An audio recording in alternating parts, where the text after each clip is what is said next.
senator. Before the death of Ifeanyi made a plea to Federal Republic of Nigeria. Ife went to Villa and begged Nigerian nation. Ifeanyi Ubah made a statement in the same line.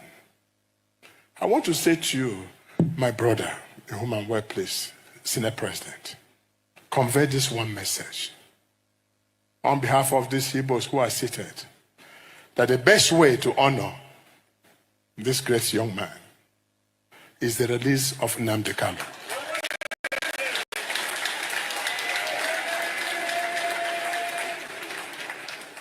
So that the Igbos can go home and reorganize their place. And I know you, Senator Akpabio, that even if you don't want to do it, send this message. For the sake of your wife, who is our daughter, send this message and get us a result. Or else, your wife is not too far from taking back home. Your Excellency, Mr. President, we are particularly happy that you are always coming to associate yourself with things like this. Nigeria still remains very grateful. Thank you, and God bless all of you. My people, my people. My people, my people. May Ifeanyi's soul rest in peace. Dr. Bati, there was a little bit of comic relief there when he talked about, Akpabio's wife and all of that. I thought that was a good way to just light up the mood there at the ceremony. But also, the main conversation is about the release of Nnamdi Kanu. And I wanted to just pull up Omoyele Showore's tweet, which, had been going around for a while, about this couple, Mr. Ifedi and Mrs. Chidi Ifedi Kalista. They said that they have been held hostage since 2021 at Wawa Barrack in Niger State. They were accused of being IPOB members. And, there are several other Nigerians, especially from the southeast, abandoned in this Nigerian army barrack. I wanted to just pull this out so we can have this same conversation about either the release of Nnamdi Kanu and what it means for the people of the southeast. Okay, number one, the issue about the Showore tweet is that nobody should be detained unduly in Nigeria. The law is very clear, sections 35 and 36. Even when persons may have committed infractions, whether they are members of IPOB or of Oduduwa Republic, the law says that they have rights under the Constitution. To detain somebody from 2021 to date, whether it's by DSS or DMI, is a violation of their fundamental human rights, except there are extenuating circumstances. Even ACJA, the Administration of Criminal Justice Act, does not say that you can detain people indefinitely. That's an abuse. And our security agencies should desist from abusing people's rights. The second point, you mentioned Nnamdi Kanu. Well, that's a story that is on the table there. There have been many requests from many persons saying release Nnamdi Kanu, find a political solution to it, with government playing the ostrich and saying the matter is before the law courts and trying to balance, politics with the judiciary. However, I think that the night of tributes in honor of Senator Ifeanyi Ubah was a solemn occasion. It shouldn't have been converted into an opportunity for comedy of whatever category by whoever, whether in an iberiberistic manner or in any other manner. Because this was a young man who died at 52. He was a newspaper man. He was the publisher of the Authority newspaper. He was a sportsman. He established a football club called Ifeanyi Ubah FC. He ran to become governor of Anambra State. He didn't succeed. He ended up as a senator of the Federal Republic on the platform of the Young Progressives Party, YPP. And then he went abroad for surgery in July. The latest we had was that he had died. He was also an employer of labor, not just through the media or also sports. He was also the chairman of Capital Oil and Gas, with filling stations in the downstream sector, creating job opportunities. So his passing is a major loss. And we would like to commiserate with the people of Anambra South, with his wife, Uchenna Ubah, and his 5 children, who have lost a major breadwinner. I knew him personally when we were in government. He was very close to the administration. And, he was a very gentle, genial friendly person, you know. But you see, God knows best. God knows best. People will die when they will die. Absolutely. Only God knows when it will be anybody's call time. You're absolutely right. And you know, we have photos of Vice President Kashim Shettima, who joined his former colleagues at the Senate on Tuesday to pay glowing tribute to the late Senator Ifeanyi Ubah. Shettima said the free spirit of the late lawmaker, who died early this year, broke down political and ethnic barriers. Again, may his soul rest in perfect peace. He died too soon. We'll take another story. A former Director General of the Labour Party's presidential campaign, Doyin Okupe, has faulted the mantra, Nigeria must move from consumption to production, used by Peter Obi during his 2023 presidential campaign, saying that Peter Obi did not have any policy document to back the mantra. Okupe made the comment on Tuesday while assessing President Bola Ahmed Tinubu's administration. He argued that Tinubu has a superior policy document compared to his challengers in the 2023 elections. Let's take a look. As for Peter Obi, Peter Obi has not given any document to Nigerians as to what he was going to do. I can tell you for a fact. All we were saying was that we want to take Nigeria from consumption to production. Good rhetoric, but it's not grounded either in policy development or in principle application. But I never supported Bola Tinubu. He's not my person. We're not in the same party. But in retrospect now, his reform, his agenda, his agenda that he brought, the Renewed Hope agenda, is the most credible document that can address and is addressing the current situation. And you can see it is being meticulously applied. Well, all right, okay. Rufai, let me take some comments before I come to you. Colin. Yeah, before you take some comments, I would like to come in here.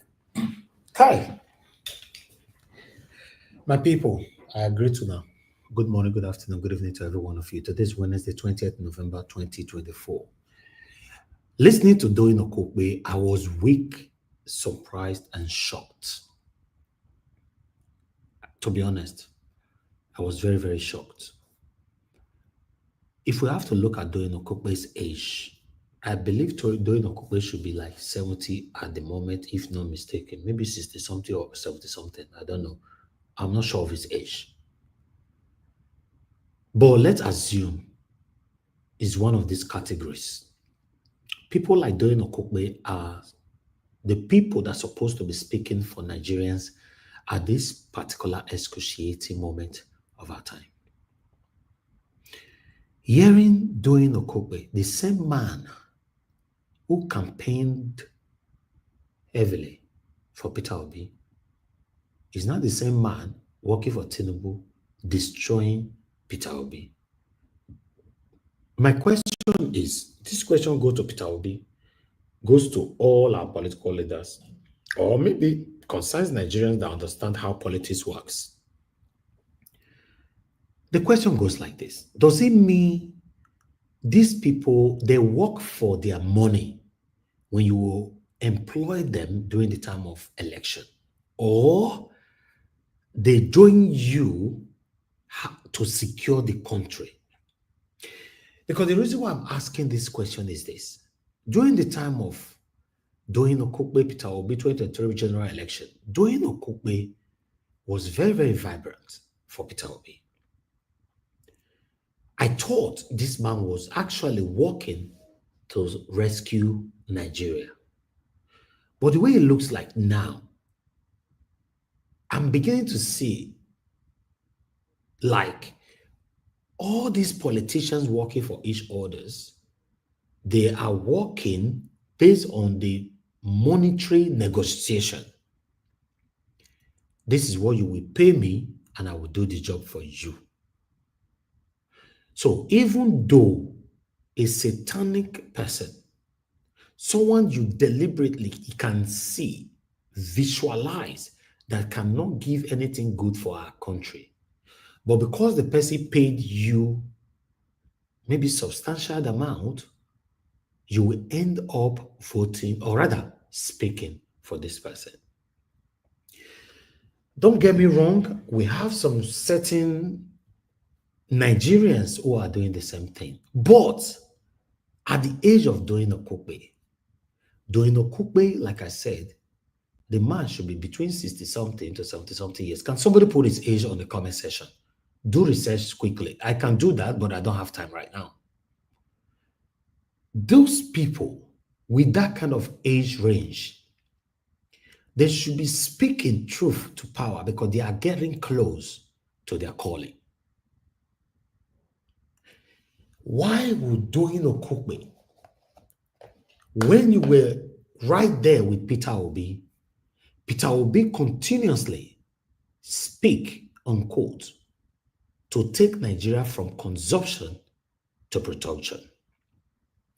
My question to doing Okupe, how come you did not call Peter Obi behind the doors and ask him at that time that, oh, my principal, you are not telling the people the truth.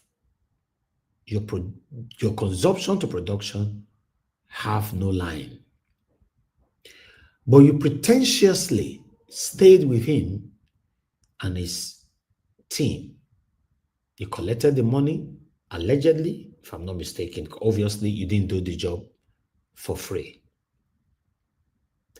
Sad to see Doyin Okupe coming out today. Oh, he's 72. What a shame. He's 72.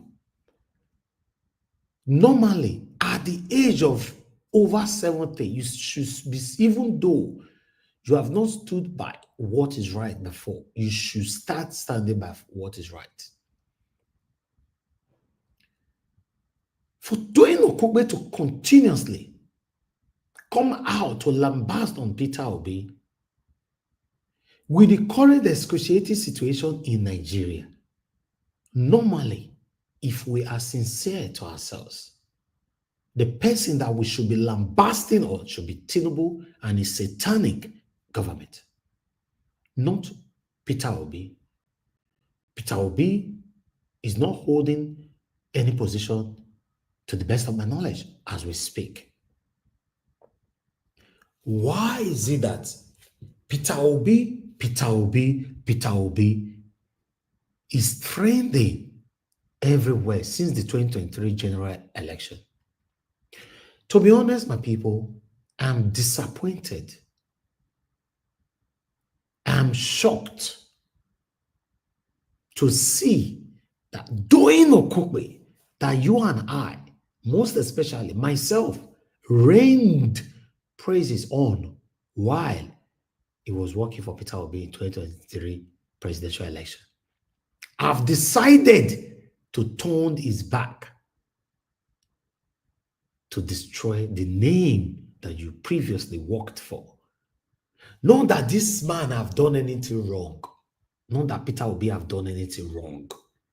You are now faulting the same thing Peter Obi was portraying at that time while you yourself were under the same umbrella. How come, Doyin Okupe, sir, you did not fault Peter Obi? Because I believe the best way to fault anybody is when you are in the same umbrella. It's just like on this panel, you see my best of the best, I fought them all the time. For example, look at yesterday. I disagree with Mr. Jonathan. These are one of my best of the best. The other day, I disagree with Madarita. So many times I've disagreed with Black Panther, Give Us a Mandate, and my brother Alex, and many others. Because that is the best way to demonstrate your disagreement. If they want verse leave you, let them verse, may they leave you.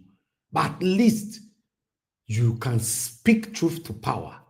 Even though you are not even speaking the truth, but you are disagreeing at that particular moment with your best. How come you did not call Peter Obi to say, Peter Obi, I don't know what you call him. This consumption to production, you are lying to the people. Can you prove to us, or can you tell us that you want Peter Obi to stop using those words at that particular time? Because he has no base. Which I'm sure you did not. So how come so sudden you have switched to Bola Ahmed Tinubu? You're not destroying Peter Obi. What did they happen? Our elders, what did they happen? This is painful. Let's leave sentimentalism out of this. Let's say it how it is. This is painful. Let's assume they decided not to listen to my voice or the voices of my panelists, my commenters, my callers, or other concerned Nigerians. But these political elites, you know they will listen to you. How come you are not using your position to speak truth to power? Doing Okupe, because I was a big fan of this man. I believe just less than a week or 2 weeks ago, the same man lambasted on Peter Obi. I showcased it here. Again today, what is happening? What is Peter Obi doing at this particular? Or Peter Obi is holding any position that me no know? They could not tell me. Be like say I don't know. You get position where Peter Obi they hold right now when me no know. We should be focusing on Tinubu to do the right thing. We should be focusing on Tinubu to give us a better Nigeria. We should be focusing on Tinubu as in satanic cabinets or administration, anyhow you want to call them, to take us off or out of hunger. The current hunger that is eating the innocent Nigerians dry. This is what I want to see from our satanic elders, satanic traditional rulers, satanic religious leaders. What are these people doing at this moment?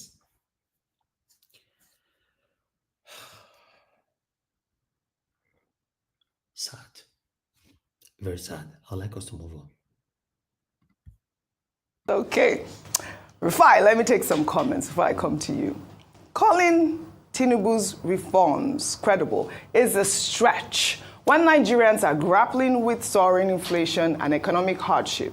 As for Obi, substance over rhetoric, he's shown a track record of delivery with or without your policy document. Another Twitter user there goes, proven economic theories for production don't need to be backed up by any policy document. What Peter Obi is saying is not rocket science. Politicizing simple economic theories is a sign of emptiness and failure. And then last Twitter user there goes, while everyone is entitled to their opinion, it's important to critically analyze the substance of each candidate's agenda. Credibility isn't just about promises, but about practical implementation, consistency, and public accountability. Nigerians need leaders whose policies are clearly documented, viable, and centered on solving the country's pressing challenges, not just rhetoric. Let's focus on assessing all leaders objectively for the good of the nation. Rufi, you're on fire. Over to you. Now, well, this politics, Doctor, that's why I can't come into this your political game. Oh, you can't be a politician. No, I'm sorry. Oh, okay. I don't have the temperament for it. You should know me. You should know the things I can do and I can't do by that. We were just discussing that at Bola. No, I don't have the temperament for wishy-washy and all of that. No, I'm sorry. Real quickly, this is the same Okupe that was running Peter Obi's campaign. We should ask him what changed. Okay, he's in Tinubu's side now, Abi. He said he's not in Tinubu's side. And he said that Tinubu's policy is good. Yeah. Tinubu's policy is good. Can't you see how we're enjoying this in the last 18 months? We are. We are enjoying the pain of his very good policy. It's very good. The next thing he said Peter Obi didn't have there was no policy document to back. Yeah. Okay, now I've gone to open Peter Obi's manifesto. You can go and also check page 20, where he said shift emphasis from consumption to production by running a production-centered economy that is driven by an agrarian revolution and export-oriented industrialization. And you can see, and he itemized it there, logistics, blue chip economy and all of that. So maybe Donyo Okupe didn't read. But he was the DG of the campaign. How could he not have seen maybe he has gone happened? due to the alleged, is it corruption allegation or whatever that they said, he was supposed to pay more money. Maybe he had gone that time before they wrote the manifesto. Before the manifesto, okay. So you can go and reach page 20 for that. for further studies, because he also needs to tell us the reason why he left the campaign, why they had to lie, maybe because he was pending allegations of corruption case and all of that. So you should go and reach page 20. It's here. He wrote it here. I believe him. But I just seen it. No, I can see but Rufai, that basic rhetoric though, isn't it just even just in layman but he documented. Even without you know why I was particular about this? this? You know why I laughed when I heard this story? I remember, and I'm not saying this to hold proof for Peter Obi, please. I'm a very factual, empirical human being. Peter Obi was not keen on writing a manifesto. Rufai, was one of those that kept on pushing. Anytime he came for an interview. You remember he would say, it's just a document, they will just write. I said, no. The people deserve a manifesto. You can bear me witness in the interviews. I kept on insisting that there must be a manifesto.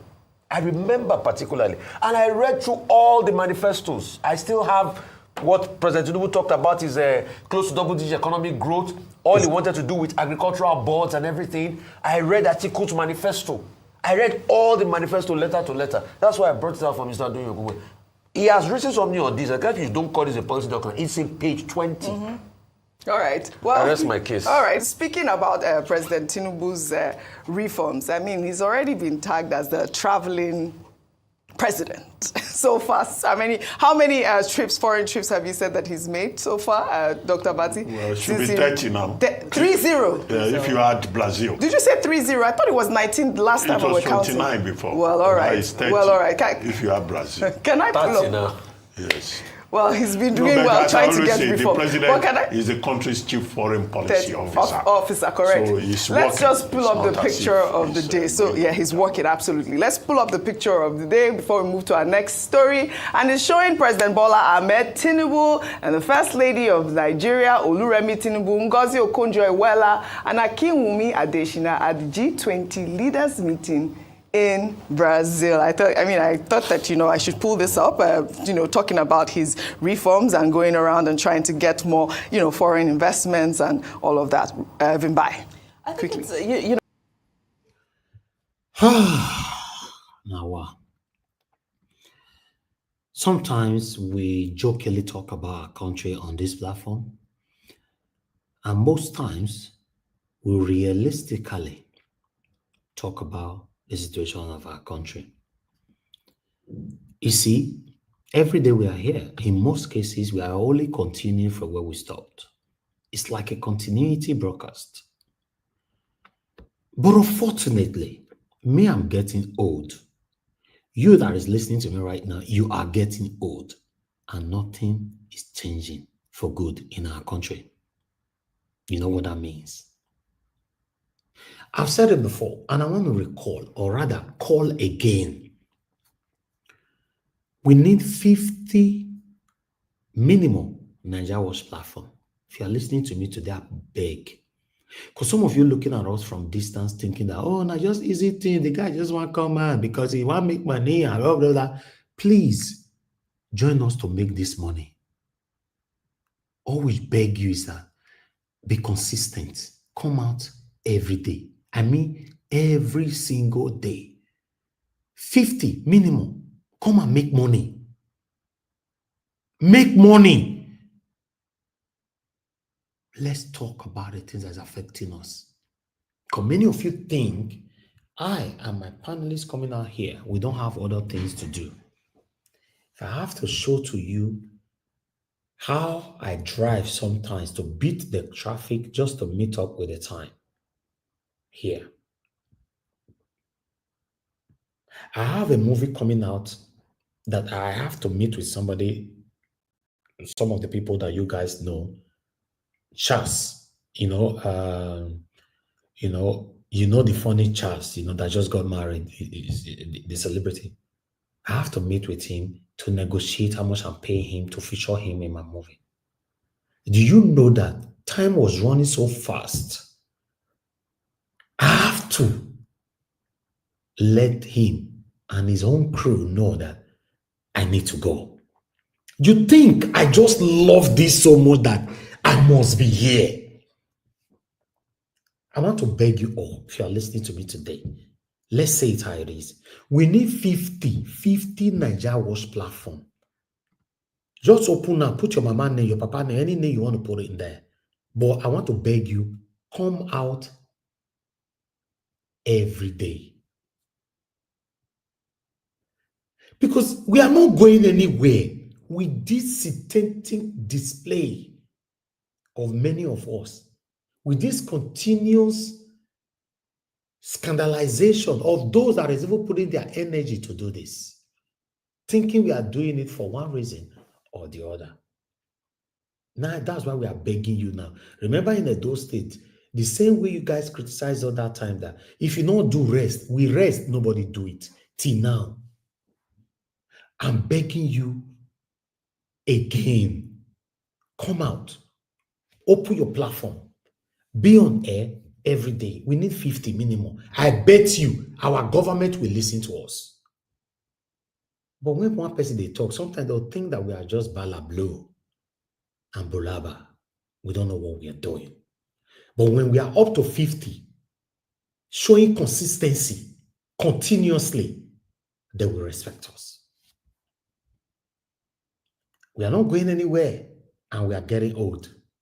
In case you're not aware, it doesn't look like we are going anywhere. But meanwhile, I'd like us to move on to Edo State quickly. The Deputy Governor of Edo State currently, Dennis Idahosa, have this to say. Let's listen to this quickly. On Tuesday, 12th November, Senator Monday Okpewolo took the oath of office as the 6th civilian governor of Edo State inside the main bowl of the Samuel Ogbemudia Stadium in Benin City, the state capital. So help me God. So help me God.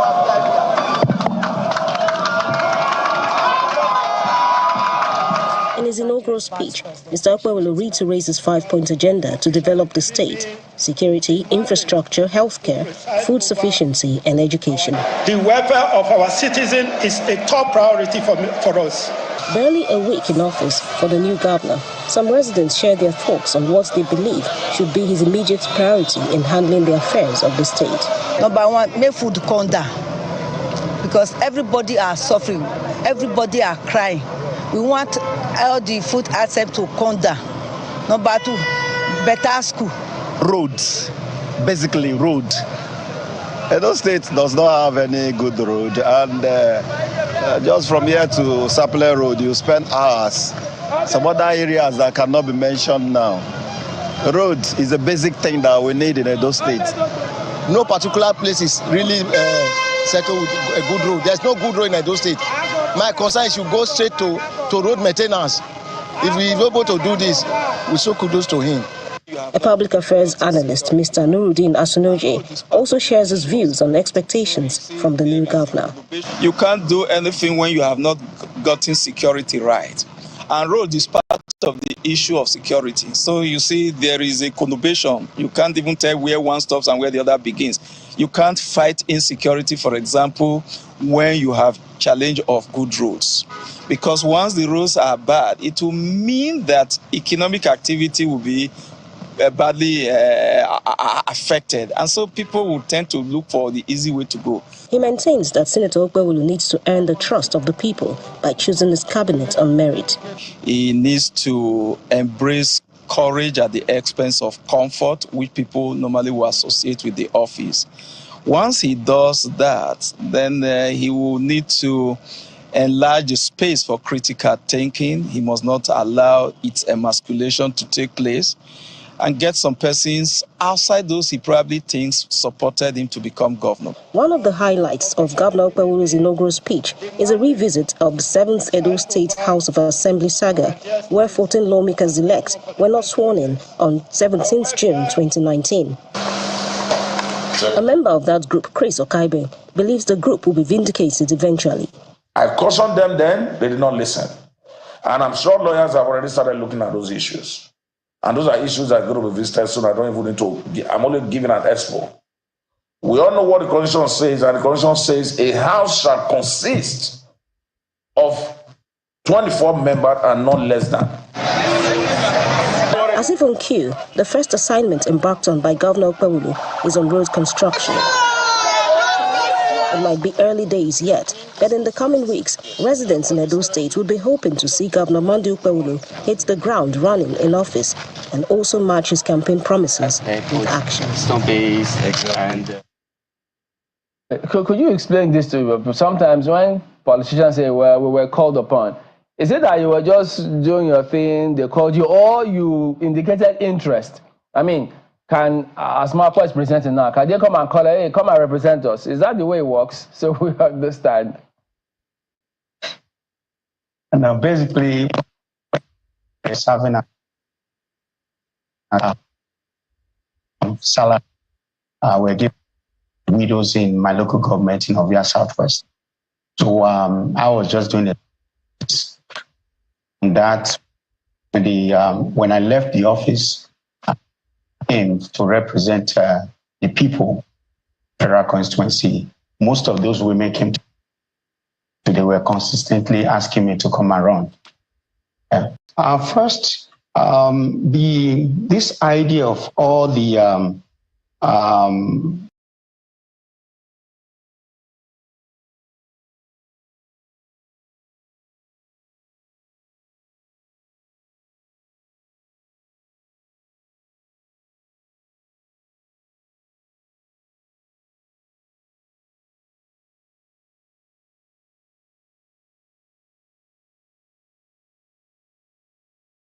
son have their destiny.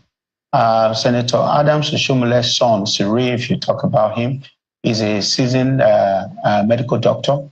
He studied here in Nigeria and went to the United States to also study as a medical doctor. So he has everything it takes to be in the cabinet. So because he's a son of someone, doesn't forbid him from occupying a seat that he has competence to be the leader or to chair.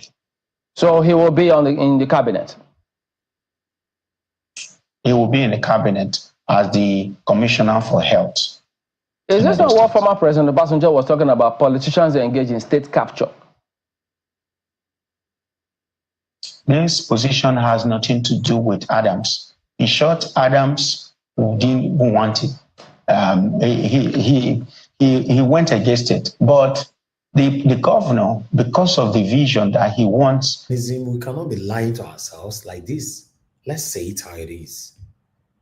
What are you talking about? People of Edo, he has made his mind to have Dr. Cyril Adams Oshiomhole to be in our cabinet, not because of the father. In short, the father did not even have any role, no influence about him. So for us, we have made up our mind. We are going to look at the competence, not because this person is a son of who or any other person. Or even if you talk about former President Obasanjo, whatever he says, that is not the case here in Edo. That whatever he's going to do, should, that's fine. But for us, our peculiarities are different. This guy, Dr. Cyril, has the competence, and he has worked in different health sectors before. And the governor found him worthy to be one of the cabinet in Edo. So I don't see anything wrong with that. If this anchor, if I was that anchor, immediately Dennis, the deputy governor of Edo State, Dennis Idahosa, said he have won a different health sector before. I would have just asked him immediately then, please tell me one or two health sector this man have worked before. I bet money on this. Dennis not going to remember, he's not going to know. Well, I don't know where would they go, so for Nigeria. Hey, God. Even if someone else was the governor of Edo, still, I believe if you found Dr. Cyril competent, you should be able to bring him on board as the Commissioner for Health in Edo State. So it has nothing to do with being the son of Adams Ali Oshiomhole. In short, he did not have any say in it. He didn't influence the governor to appoint him. It was the sole decision of Mr. Governor.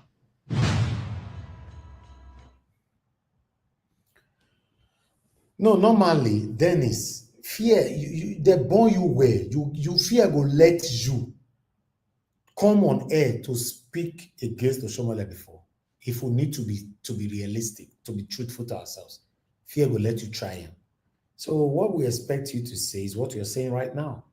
Fear not going to let you try him now. Oshiomhole did a lot to bring both of you to power.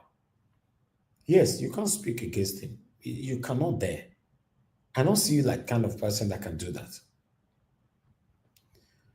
Meanwhile, we are still on the Doe topic right here. But before I will showcase the remaining 2 short videos, I'm posting out a link for those of you that want to join us today on this broadcast.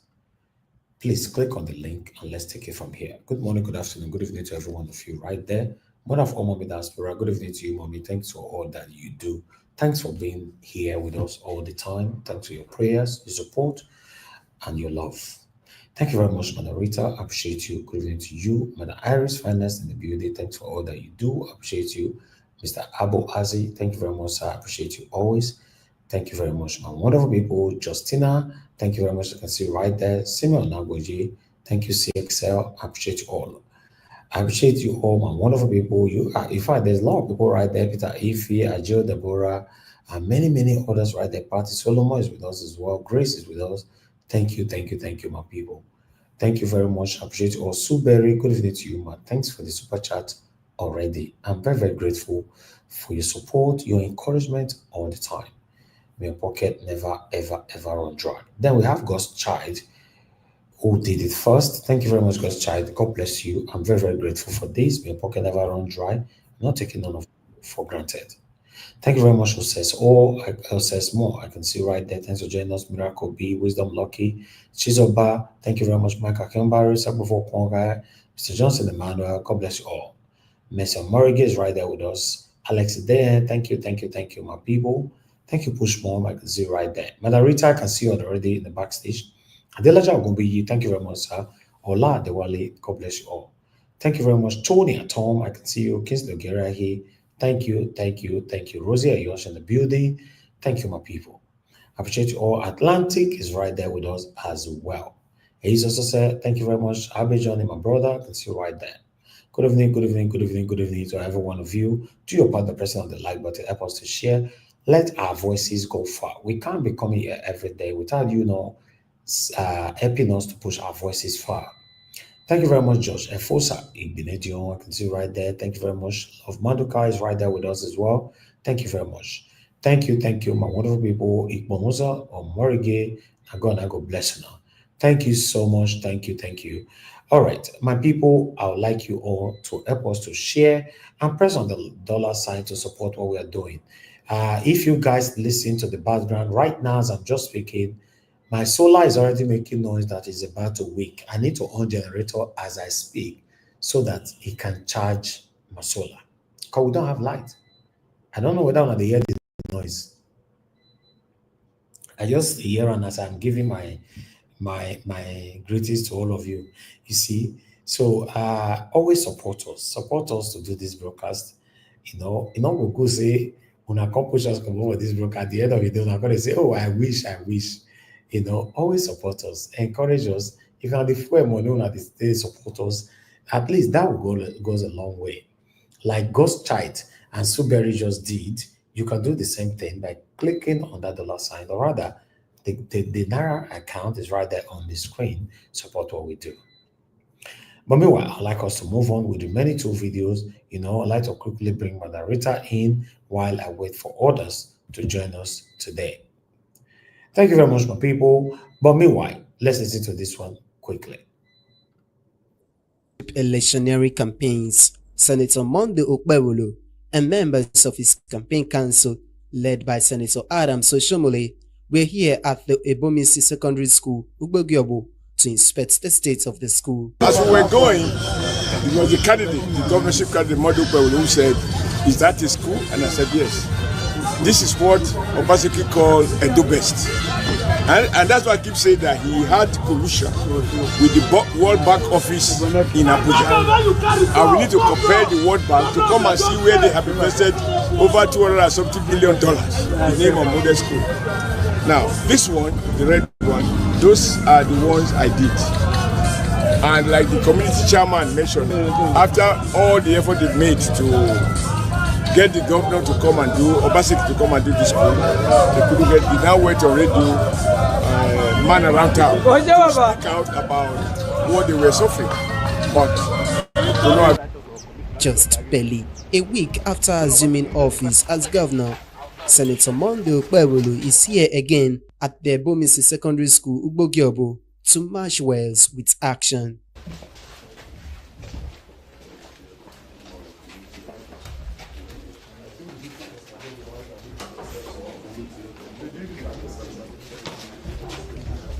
This is not acceptable. We have to go ahead to review this school. So we'll be here again in the next 2 months. So you see the state of the school. Because we will. Happiness, thank you very much. I appreciate you. Thank you for all that you do. Now God bless you. I appreciate every one of you. Now God bless you. Now your pocket never ever run dry. But meanwhile, that's all I have for you guys today in terms of videos. I'm just going to take some articles here so we can quickly just move on. Okay, in terms of articles, let me take it from here. When I know say wicked, allegedly the banner from Aso Rock make it don't enter there again, because they say the man don't do they drink alcohol left and right and he go misbehave somewhere. I don't know how true is that, but it's circulating everywhere. According to this article right here, drunk Wike banned from Aso Rock after causing scene at Abuja Airport, embarrassing Indian Prime Minister. Although Wike have responded to this, telling us, say, no, he not drink alcohol at all. And so the thing just may pass his nose, not saying do anything at all, blah, blah, blah. And so we hear about Bobby, I'll come back to that. Let me take other article quickly. Yes, opposition politicians, not IPOB, responsible for violent attack, Abia government.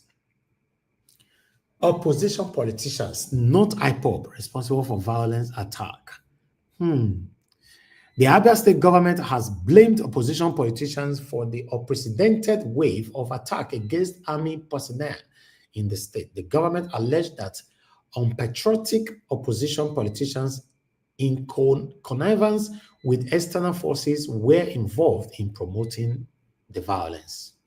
So we could not blame IPOB for this matter, not be that they do it. But meanwhile, let's move on. Okay, I have this one here as well. Tinubu dissolved UNIZIC's governing council, sack VC registrar. Now, saying for that, I'm just going to let that go so we can move on quickly. I really want to start talking on time today, but meanwhile, I have another one here. I still have about 4 to go, so don't rush me. Just understand with us. Okay, this one right there. How Tinubu breached procurement laws to award 15 trillion naira Lagos Calabar road project to align without competitive bidding Doherty. Now you talk this one, so no say we not to know much about this thing, but for see people like this with the airports, they expose them, we always they happy. But meanwhile, from Sarah Reporter, Auditor General reports uncover over 4.6 billion naira unapproved spending in Ministry of Works under ex-minister Fashola. Now wow. As we see him, like I talk him, as often the presenter for here, we could have know. I know all these satanic people they are here. They go blame us now. Someone go investigate our affairs before we showcase it. But meanwhile, I have another one here quickly.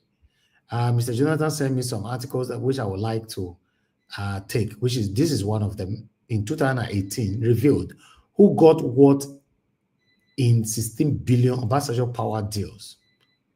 With the controversies stirred by allegations and counter-allegations over the alleged 16 billion investment in the National Integrated Power Project NIPP still ranking. Another report has shown the identities of the 27 companies that benefited in the cash report managing editor Yusuf Ali. So this particular one, now 2018, but Mr. Jonathan, now you send that for me. As you send that for me, you know that there's a debate going on for the past 2 days or so. So I need to showcase it. You're not going to be like, say, we're biased here. But Wike have responded. Wike denies being blocked from Aso Rock Villa over drunkenness. Wike now true say you're the take Gogoro, they follow everywhere. So not true. Now question I ask you, Minister of Federal Capital Territory FCT, U.S. Wike has denied the report purporting that he was barred from the Aso Rock presidential villa. Daily Post report that an independent journalist, Jackson Ode, in a post on his verified X handle, alleged that the minister was barred from Aso Rock when the Indian Prime Minister Sri Narendra Modi visited President Bola Ahmed Tinubu. Jackson claimed that Wike was drunk when he received the Indian Prime Minister at the Nnamdi Azikiwe International Airport, Abuja, on Saturday. They say Wike called the Bala Blue. The way they talk to the Indian Prime Minister, and they can say, they can change and sharply put another person, may continue the hospitality. And so we hear more, we not did there. For the una way be satanic or say, and was if I go as go verify first before you talk on. Meanwhile, punch from Jonathan as well. Obasanjo's 8 billion power plant helping Nigerian ministers. Minister, and I talk this one. So Mr. Jonathan, if everything is sent for me, I don't showcase all of them. I'd like us to move on right now. Okay. Okay, get another one we send again. That's an artillery sent. I'd like to showcase the other one, verse. Then he sent this as well. Obasanjo administration spent only 3.5 billion on new power projects. Is a question. Okay, I'm done with that. That is recapitulation on the past.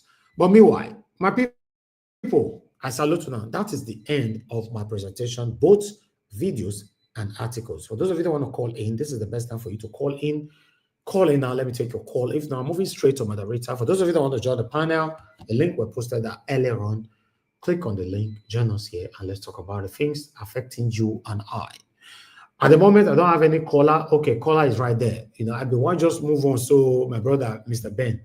Mr. Ben, thank you very much for calling in, my brother. Talk to us. Good evening to you. Hello, Mr. Always. I greet you. Good afternoon. Thank you very much. How are you doing, sir? How are you doing today? I'm very good.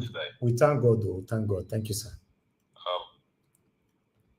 Yes, I just want to thank you for everything we did too. I mean, to live in Nigeria, I take it to how are you coping with that country? I have to have a conversation with you. How are you coping? Now our country now. Because it's not easy. Because the other day we showcase the video of the driver where you want turn left or you want turn left. So the driver go, you don't already signal. Say you want turn. Driver go hit your car. I mean, which kind of laws? How do you survive madness everywhere. Madness everywhere. It's just and the electricity situation. I know how you did it. My brother, I will just if you listen now, you go to hear my soul adore the maintenance for you. You go hear. I hear him to the phone. I can hear it to the phone. I can hear the sound beeping through the phone. Okay. That's what I'm wondering. How are you coping? It is not easy, and I really I don't know how to thank you enough. I don't know how to thank you enough. Thank you for all that you do. It's not easy. I they tell you, it's not easy. But you do them every day. Some people will say, nah, joke. It is not a joke. That's why we need more people that can do it better than us to stay consistent and do the same thing. Simple. So thank you very much. And to Mommy Diaspora, Mommy, thank you for all that you do to our panelists, Mr. Jonathan Kingsley, Madam Rita, Blackman, to all of you guys. coming on this platform every day to bear your minds. See, God bless you guys, man. As Nigerians, God bless you guys. It is not easy. It is not easy, but I really want to appreciate you. And to what we're discussing today, well, number one, Okupe.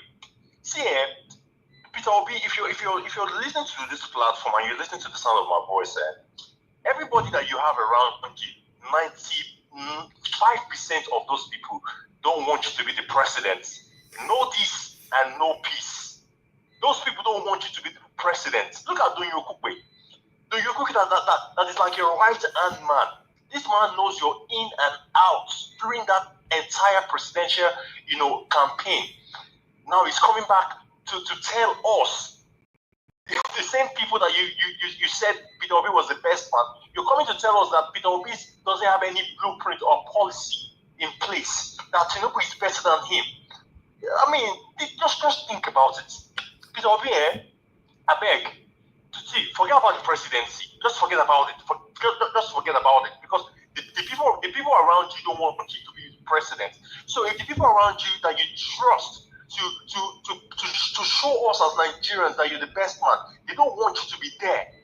So just forget about it. Just forget about it, because these people don't mean well for the country. Just forget about it. Yes, it is ridiculous. It is just ridiculous. These people don't want you to be the president. And to Edo State politics. I was listening to the governor talking, and I was just shaking my head. How can you, my Edo people, allow this man be your governor? I know the election was fraught with all kinds of malpractices, but how can that man be the governor of a state? You get what I'm saying? And you have PDP candidates. I've forgotten his name now, and the Labour Party candidates. You have this erudite people. Oh my God, Nigerian politics, as Rufai said, he doesn't want to be involved in it, because of that political space is an anomaly. Nigeria is not the real place. It is not the real place. Somebody is a governor of Edo State. They are still calling him Senator Monday Okpewolo. So what is it? Is he still a senator, or is he governor of the states? Nigeria, see, my people back home, now God will help you now, but I need to help ourselves. Mr. Horace, thank you for all that you do. God bless you. Thank you very much, my brother. I just frustrate people every day. Man, thank you very much, man. I appreciate you, my brother. Thank you very much. God bless you. Thank you. Okay, I would like us to move on right now. Let me quickly come to moderator. Guys, thank you very much for your time with us. And God bless you. Now, help us to press on the like button, help us to share and take our voices far. Mother Rita, thank you very much for your time with us. You are the first on the panel today. I'd like to hear from you. Please pause, man. Good afternoon, Mr. Elvis. Is that only that, Mr. Jonathan? Good afternoon. My lovely mommy, Diaspora, I love you very much. And everybody in the panel. Everybody in the comment section and those watching from home. I see my sister, Irene Finest as well. It's been a minute. Yes, I've kind of been off grid for a short while. And sorry, Mr. Elvis, I wanted to ask you a question. I don't understand, the purpose of the Obasanjo stuff. Maybe I missed something in a couple of days. I don't know. I was just wondering about the 2018 companies and it's talking about energy. I was kind of confused there, but I guess moving along, I'll probably understand. There's argument that has been going on for the past about 2 days now between Jonathan and other panelists here that Obasanjo failed woefully and deserved to be in jail. But Mr. Jonathan is saying no, he did not fail woefully, he failed partially. So, and so Mr. Jonathan is trying to share some articles and evidences to portray his argument. That's all. Thank you. Okay. I guess we'll get to that point. I will say every leader that was ever a leader in Nigeria from 1956 till date, should be held accountable. And the reason why I say 1956, because I think that was when crude oil was discovered. So let's start from there. But anyway, moving along, Okupe. He said Peter Obi didn't have any policy document to back the slogan consumption to production. Okay, you see, if Ifeanyi Ubah's eulogy, and everybody's speaking about, if Ifeanyi Ubah's relationship with them, and all that. I don't know. God forbid, I'm not wishing anybody bad, but if it was Don Okupe, I wonder what people would say about him. I just wonder. You see, Peter Obi, I always like, there's one quote that I love from Shakespeare. Heavy is the head that wears the crown. We have no idea the heaviness of what Peter Obi carries on a daily basis. I won't even say personally, I would say politically. Personally, in a way that because he's all about service. I'm saying this because we see it on a daily basis. It's not like I'm assuming that he's serving the people. He's a philanthropist. He goes around. So I am just wondering, I don't think anybody understands. I don't even understand the kind of weight the crown on his head feels like. Because from Daniel Boala to Ifeanyi, let me not even go there. The crop of elders that we have in Nigeria today, they are not worthy of respect. I would not say all of them. I would say majority. My own majority in percentage is 85%.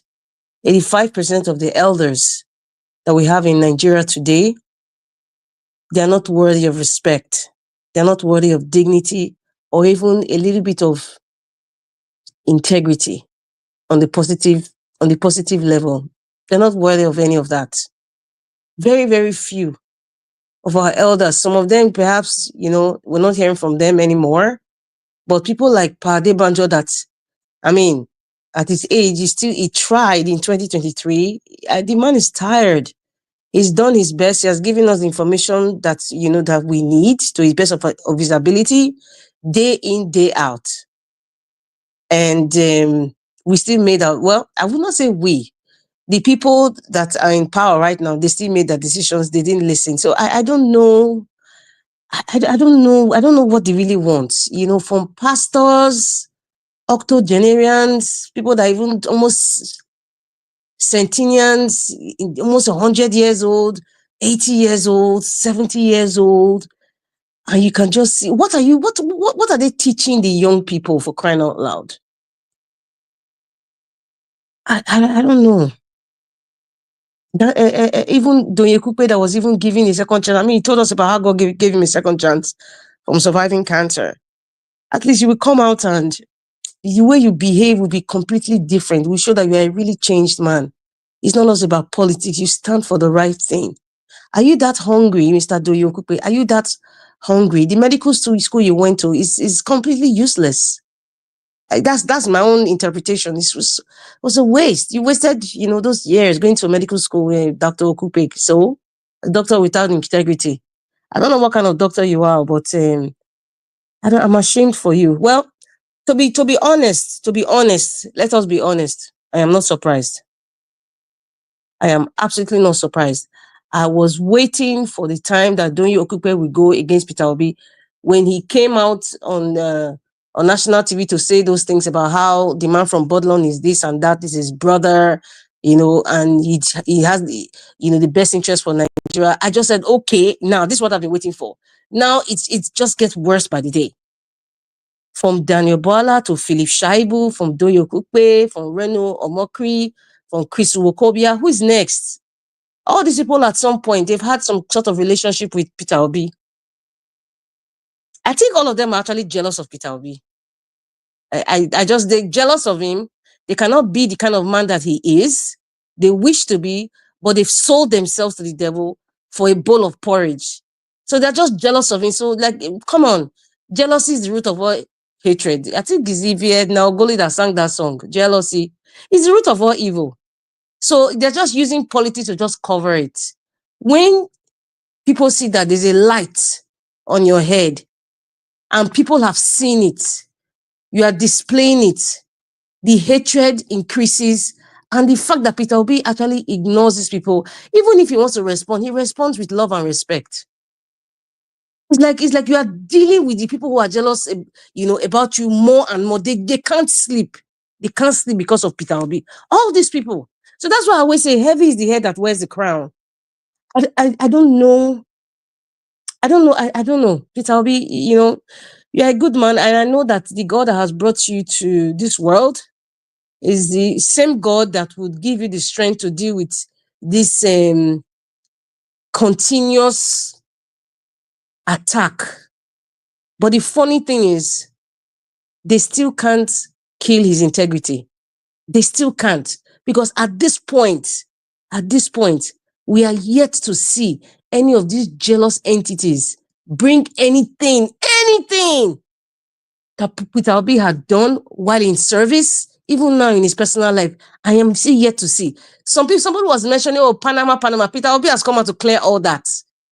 You understand? Peter Obi was never a politician. He was brought to serve Anambra State, and he served Anambra State diligently.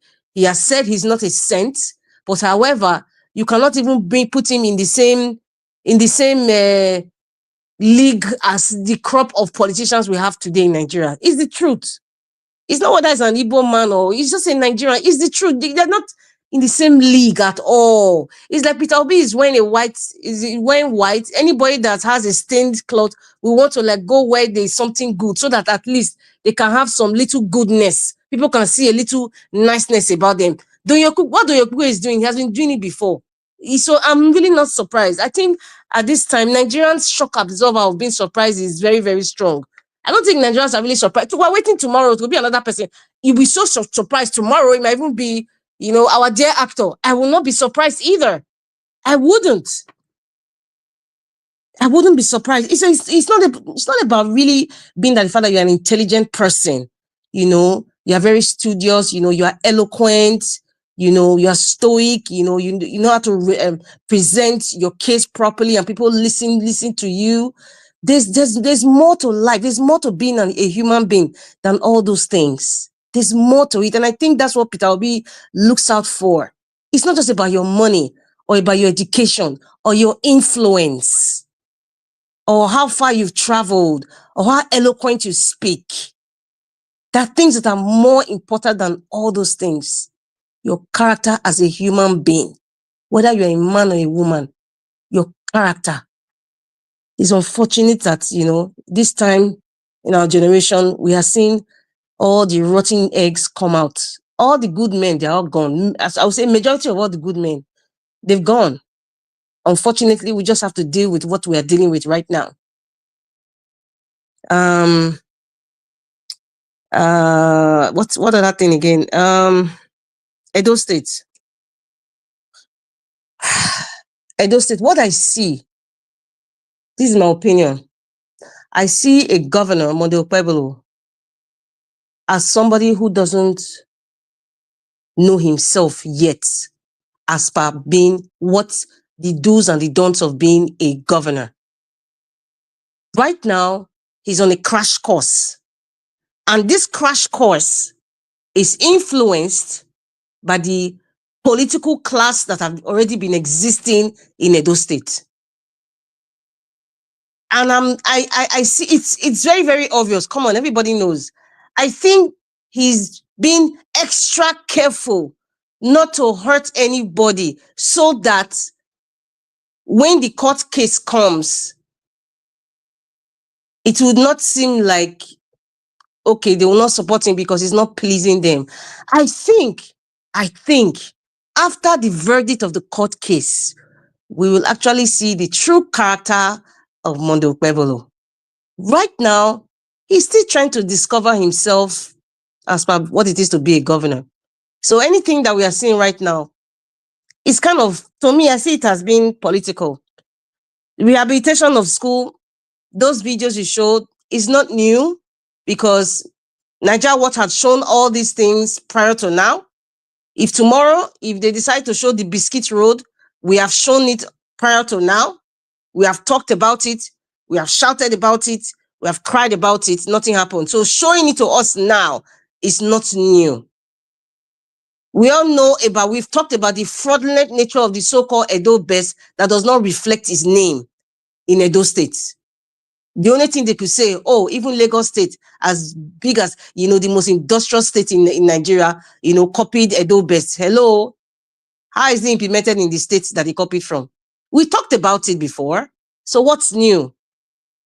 What I want to see is development. What I want to see is massive transformation. Transformation.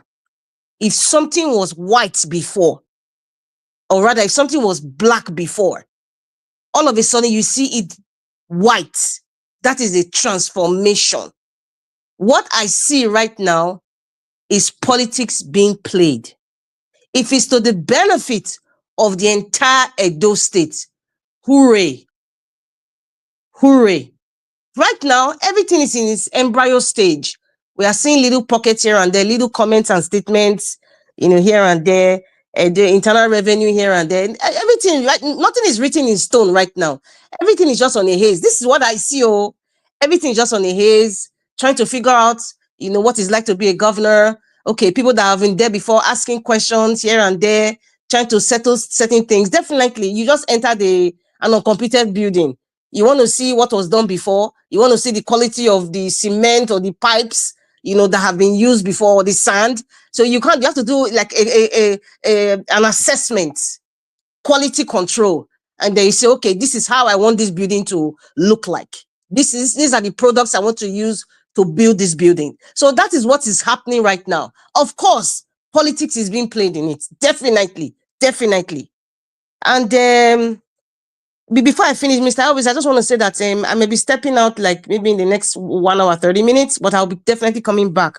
Just giving you a heads up, just in case I suddenly pop out. And as for Wike being bound in Aso Rock, well, I'm not going to disturb myself with that. That's completely, it's to me, it's just, I'm not interested. Tinubu's sacking Unizik. Okay, now we're going back to the Tinubu procurement. He breached the procurement laws against, the assessment, environmental assessment. I remember what is the name of the Minister of Works, David Umahi, when he was talking about the Lagos Calabar, expressway, and there was this journalist from Arise, I've forgotten what her name is. She was asking him, have they done the assessment, the ecological assessment of these places? He just kept ignoring her, and he was trying to intimidate her. It was very obvious what was happening. Everybody has said it. He wanted a demand from Bodilon. He wanted to give the contract to, what is the name of these men from Southeast Asia, from India, the Chagori. I read it somewhere in the papers. The Chagori company, they're in charge of, they have some sort of contract with all these things. So definitely, if you're in a corrupt system and the person in charge, the don in charge is corrupt, every other processes or due processes that will lead them to, getting a contract for whomever they've chosen will be scrapped. It will be scrapped without even pretending about it.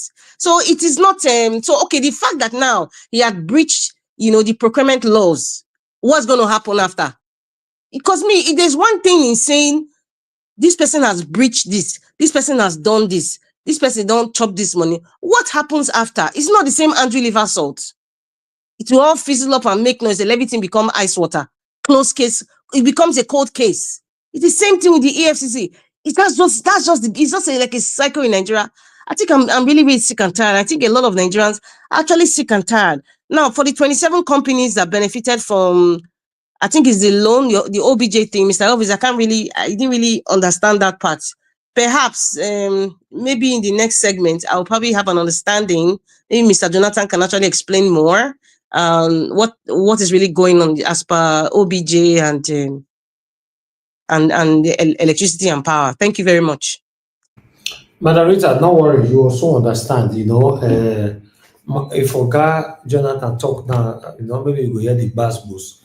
Then when the rest people come, you can't understand that finish. Thank you very much. But before you go, Madam Rita, do you support some of the Nigerians that are currently telling Tinubu to arrest OBJ? Do you support that, or they should just let him be? Madam Rita. Sorry, I muted myself. First of all, for those people to start talking, you see, pot calling kettle black. They should first reassess themselves first and the man that they are supporting, whether he's even in Nigeria, first of all, to even be in Aso Rock, and they will not assess, or they will not assess Bodilon Avenue, they will not assess what's the name of that channel, TBC land that belongs to Lagos. They will not also assess what's the company that's collecting revenue for those people from Ikoyi to from island to mainland, what they call that company. They should assess that first. Then they should assess, the money that is passing through the first lady. There's nothing like office of the first lady in the constitution. First assess that before talking about, because OBJ is no longer the president. The man that is holding the baton right now is the man from Bodilon. When they assess that one, then they change the system. So when the system is changed, you don't even need to go and arrest anybody. The system will arrest you. Because Nigerian system is already corrupt. So there's nobody to go and arrest. It is strange institutions that will arrest anybody from the past. Madarita, Yes. Madarita, are you supporting that we should allow the past to go and focus on the present? Mr. Elvis, listen to me very well. I am not saying that. I am saying who is the present person, the man from Bodilon, that we don't know where he's come from. That is the president of the Federal Republic of Nigeria today. He has the National Assembly under his armpit. He has all the institutions under his armpit. He can tweak the law. He can direct anybody to arrest or jail or kidnap. Today, 2024, today is 20th of November, right? He's the man that is in charge, right? Now, let us assess the man in charge first. Let us correct the man in charge. When we correct the man in charge, that's the man from Bodilon. Then we correct the system, the institutions. Those same institutions, after being corrected, that institution alone will not determine who will be arrested or jailed. Because we do not have good institutions.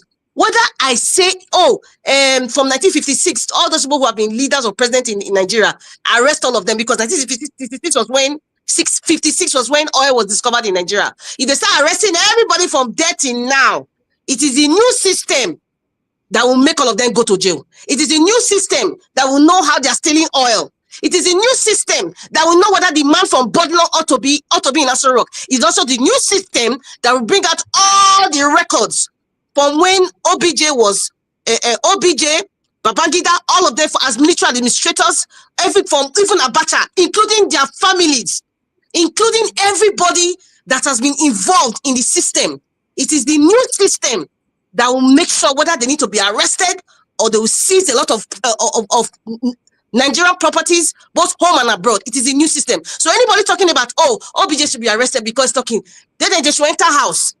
They should enter house. Let's start with the one that is there, that is holding the baton now. Let us start there first. That's my point. Okay. Thank you. All right. Thank you. Thank you very much. Madarita, I'll come back to you on that particular one, but I'd like to pick this call quickly. We have Madam Origin on the phone with us. Madam Origin, thank you very much for calling in. Good evening to you. Please talk to us. Yes, Mr. Niger Watch, I am almost becoming a response back. Kind of trying to respond to responses. I greet everyone, Mama Diaspora, God bless you, man. Thank you, all the wonderful ninjas. I love the ninjas. I mean, I don't know how these people do this. They're here quiet. They know they scream. I kind of look at the chats, you look at the people are almost the same. I count the numbers and I look at the number of people that are here. I'm like, there are some people that are here quiet. It takes, I don't know the kind of mind. That's why I call them ninjas. I greet all of you that are quiet, listening, and I know that because of you, we come here every day. You are making your own contributions by coming every day, and I'm sure that the things that we say, you make out something out of it. That's why you come every day. So I especially greet the ninjas, those that are quiet, and I greet every commenter. I greet our panelists. Mr. Niger Watch, thank you for all you do. Thank you for this candle lights. The people I do come here for every day are the youth of Nigeria. Now I'm going to address you, youth of Nigeria. Be careful, beware what you wish for. Beware how you allow yourself to be, you allow yourself to be pushed to a narrative that you are, now you don't know by your own leg, you're crippling yourself. Anybody that talks about AKA Tinubu going after Mr. or former President Obasanjo should be careful, because I keep screaming here every day. You all need to, if they take the history back from you, if they took it back from you, it is your responsibility to go and search for the history and make sense out of it. Everybody on this planet Earth was given brain. To whom brain is given, common sense is required. You go and dig out all the history they buried and begin to make sense out of it. You see, Mr. President, former President Obasanjo has been suffering in the hand of AKA Tinubu. That man has been suffering in his hand. Everything, I have told you people, Mr. and former President Obasanjo is the best among the worst. At least he had common sense to bring people who get sense to join him. In all his, wherever he is, whether he's wicked, he is mean, he is all of that. After all, I still have peace for him. He told me that he used Igbos to kill Igbos. So that one, he did it for a head there. But that being said, anybody or any youth that ever puts their mouth on this matter and say this man should look for this man, you know how much Mr. Obasanjo has been suffering in the hand of this man? If he carry and go, what is wrong with this country is that the current system will never allow a good man, a credible man, to sit at the seat of government. You have a lot of good people. So the day you dismantle this quagmire and create room for good people, you all know now that voting no will help you, will not save you. You know that they look at Okupe, look at that man. The la cream of criminals. He's everywhere and anywhere. He can do anything. He can do abracadabra. He can be in any party to do his job. Look at all of them. Look at people like Boala. I was even thinking, because I didn't want to order Boala, honestly, I restrained myself not to mention his name. But now I learned that they are kicking him like they kick around. They are kicking him. They've demoted him within 24 hours. And because he has no shame, he will still be flexing. Because those are the type of people that should of the miserable supposed to be in the system that is now. No normal human being can be in that system. That is this one here. It cannot be. So the day we wake up and decide and make up our mind and find out how we can dismantle this matter. Mr. Jonathan, don't mind those people. They should leave the OBJ alone. They should face the master that is facing them eyeball to eyeball. He wants to normalize this one-party system. Nobody is good anymore. Of course we know. But it's not with him. He has nothing to offer the youth of Nigerians. He has nothing to offer Nigerians. There is nothing that is going to save that country unless there is a change. I rest it there. Thank you, Mr. Niger. All right, ma'am. Thank you very much, Madam Origin. God bless you, ma'am. All right, let me come to Mr. Jonathan. Mr. Jonathan, it's good to have you back again with us. Thank you. Please talk Thank to you. us. Thank you, Mr. Elvis. I greet you once again today. God bless. God bless you. God will continue to bless you.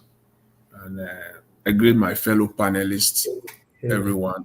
God bless you all. I greet Mommy Diaspora. God bless you abundantly, ma.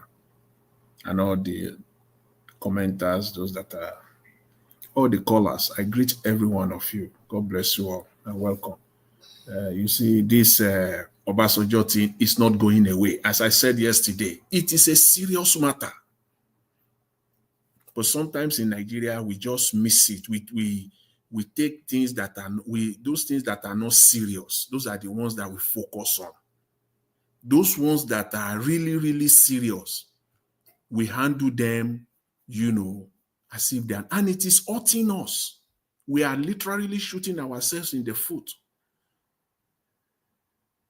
If there is anything for speaking out, just to say the truth, it is to rally around what the man said, what the old man said. Okay, what is it that Obasanjo said that is not true? What is it? For crying out loud. And then people will come and say he doesn't have the moral right. You will have to tell me who has the moral right to speak in Nigeria. Please list 10 for me. That we will not use the same argument you are using against Obasanjo. We will not use the same argument for that person. Please 10 today on this platform before you start talking.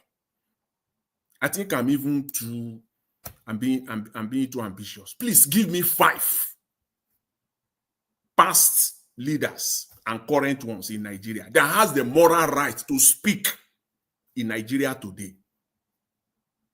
And how and whether that your argument we hold water, as they say it. We even stand. The one you are using, because if you are throwing stones and you have a glass, you don't know that the people you seem to be supporting, they are living in a glass house. Who has the moral right to speak? Except if the Baba has spoken what is not true. Everything he said is true. And that is what we are all, crying for, pretty much.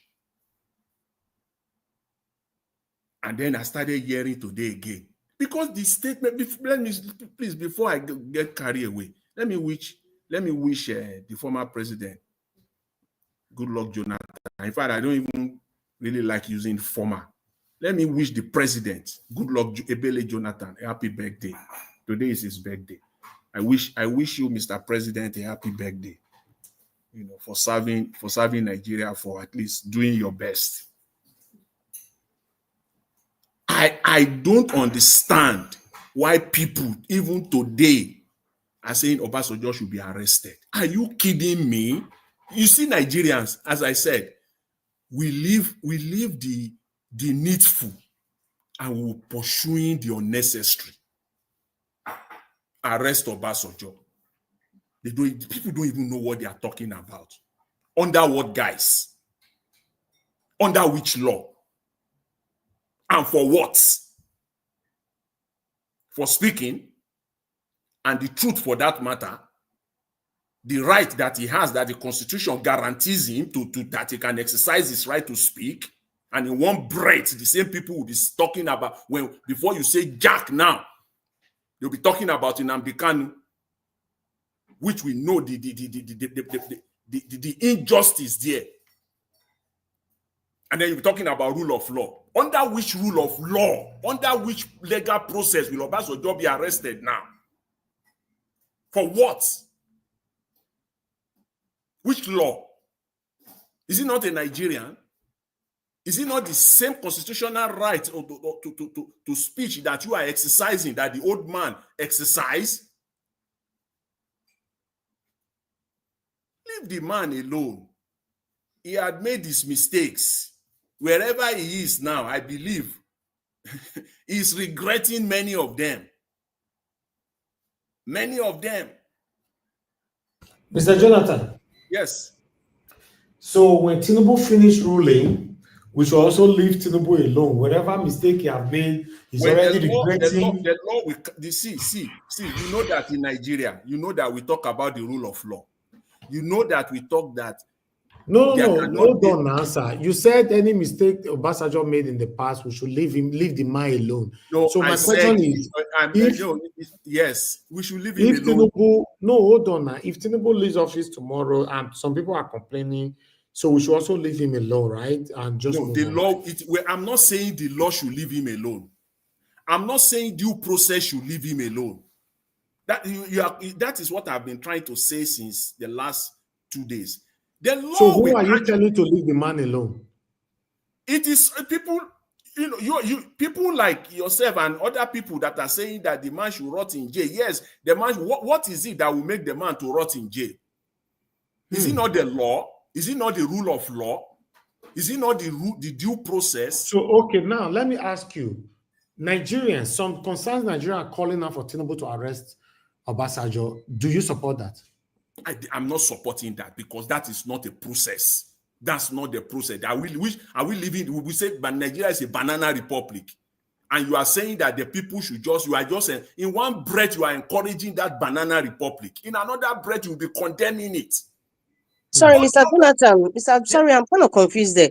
On what basis should OBJ be arrested on? I don't. The man spoke everything about what is happening in Nigeria today.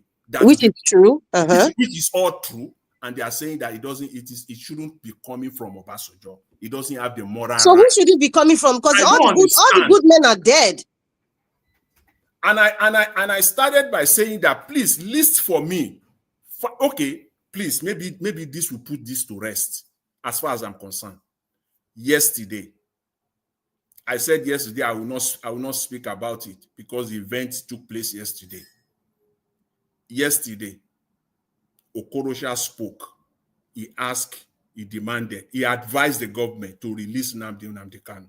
What moral right does Okorocha has to advise the Nigerian government? What moral right? I don't understand that, Mr. Jonathan. You and I can go into Okorocha's past. He also should be rotting in jail. No, see, that's a different thing. No. See, that's a different thing, Mr. Jonathan. That the Okorocha is asking for his brother. Even Nnamdi Kanu has called him Okorausa. He has insulted him, but however, he know that this guy is incarcerated illegally. So that is completely different from OBJ's issue, Mr. Jonathan. It's different.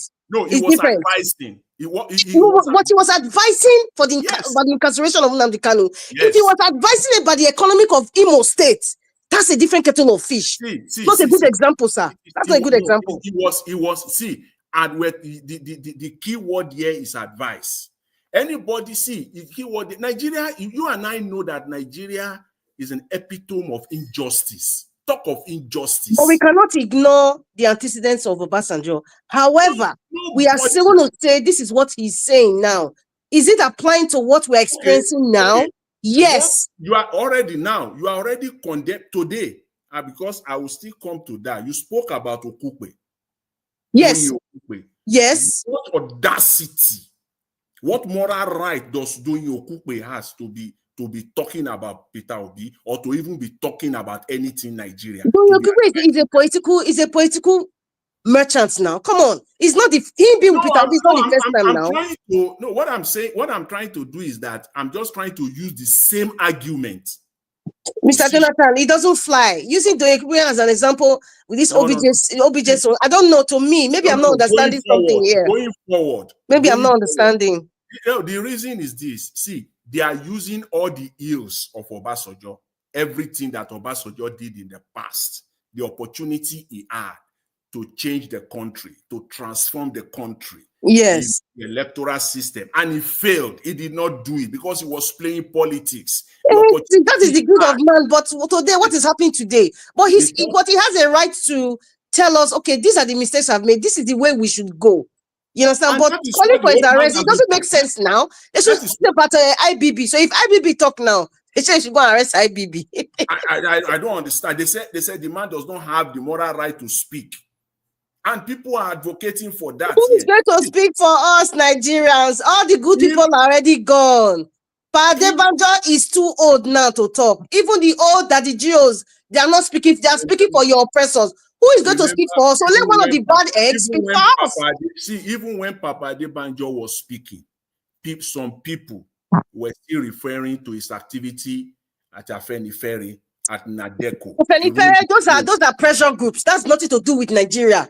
No, please, people are misconstruing things. People still go back to his past. They still pinpoint some things out. Those are the people that are not supporting. And how did it affect Nigeria? You know, some people just argue on things that are just. No, this is the problem. These are the issues that I see. What I'm just saying, you know, in essence, with respect to this, and it's not going away.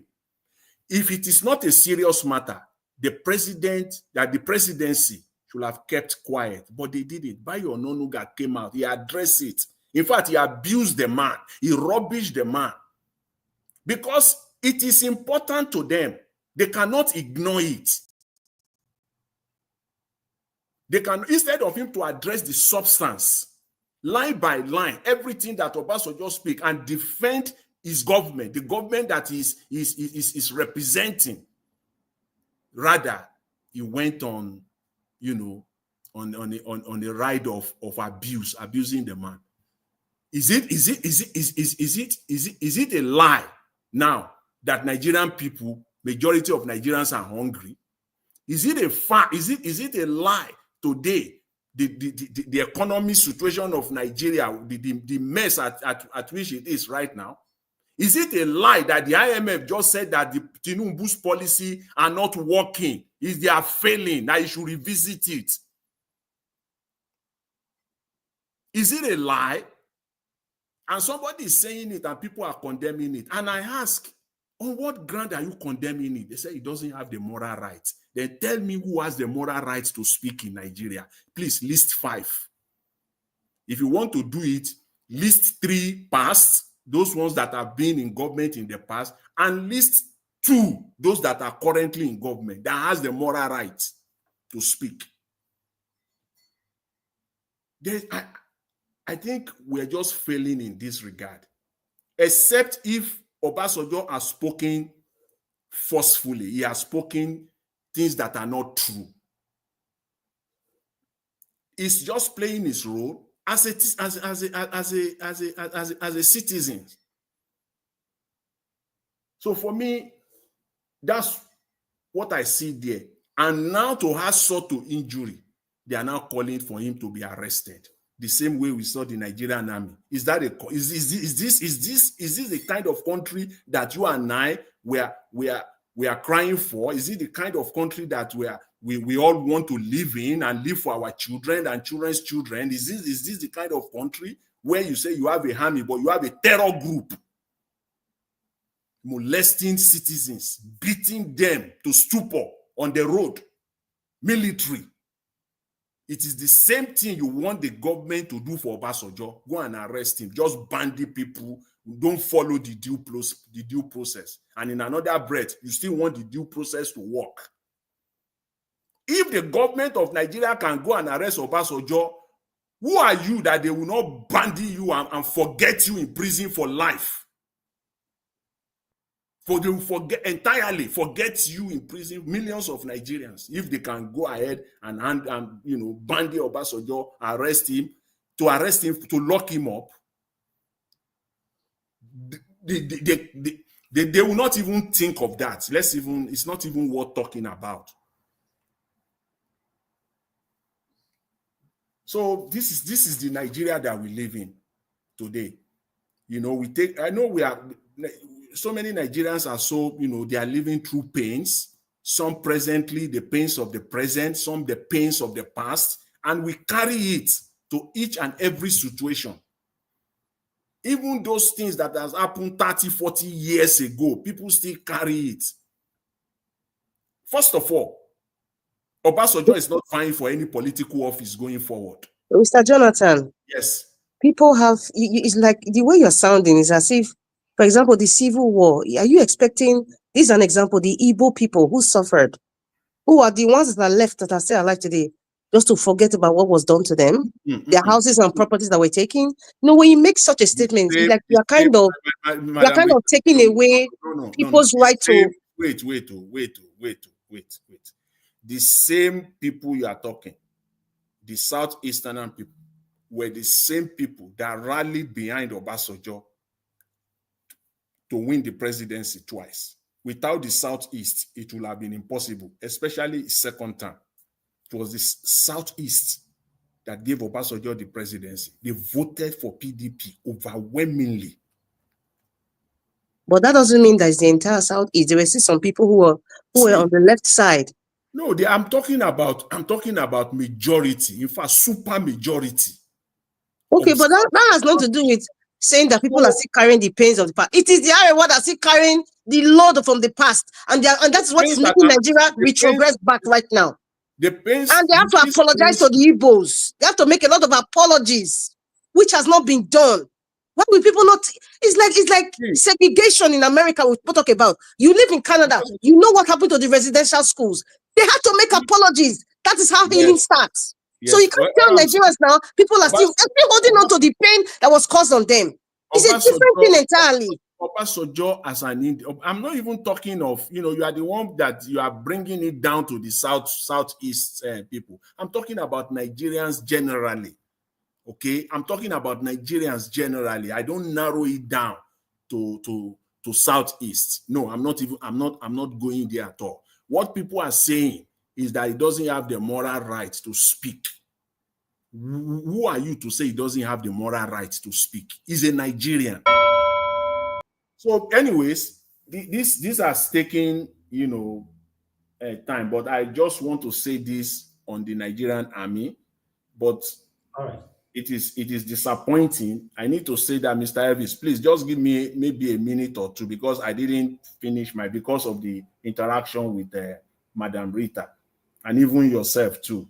So let me just leave the Obasanjo thing beside, and then let me just talk on other topics that you presented today. The Nigerian army. I think I made my point clear on that. It is a disgrace. All they know is about investigation. What is not clear in that video? What is it that is not clear in that video that the Nigerian army should not have taken action by now? What is it? It's all the deception, investigation. At the end of the day, nothing will happen. And with respect to Mr. Okupe, you see, this man, I will just advise him to just keep his mouth shut. It is better for him at this stage, at this point in time. I don't know the relevancy that he's seeking. I'm trying to figure out the kind of is it appointment? What is it that Okupe is seeking at this point in time? He just throw words around without thinking. He just speak without even thinking. It's so sad and it's so unfortunate at his age. Anyways, Mr. Elvis, I will leave it there. Thank you very much. I appreciate it. Thank you, Mr. Jonathan. God bless you, sir. I'll come back to you on the final submission. We have Abdul Malik with us. Abdul Malik, thank you very much, sir, for joining us. Good evening to you. You have your 8 minutes. Please talk to us. Yeah, good evening, Mr. Nigerian. And good evening, everybody in the panel. Good evening, Nigeria. Obi destroyed by Okupe. You see, I don't know why elderly men, they just come on air to disgrace themselves.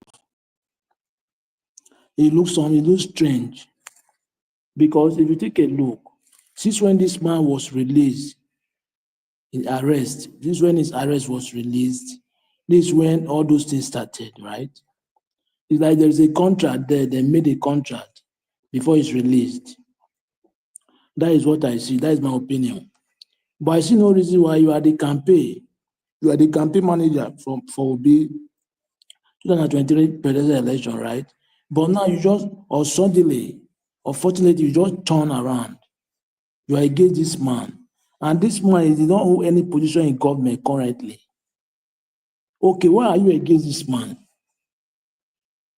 Yes, he did not hold any position currently in the government. Can't you see what is happening, the hardship in the economy in Nigeria today? Why can't you talk to federal government to fix the country for the masses, rather to focus on Obi? They are doing all those things to just ahead of 2027 presidential election coming. That is why they are doing all these things. Even Moreno, even this Boala, most of them they have been paid. They just try to spoil, to destroy Obi's name, which is it can never possible, because Obi is like God gift, you understand? If you take a look, Obi is the only one currently that he have been in government before.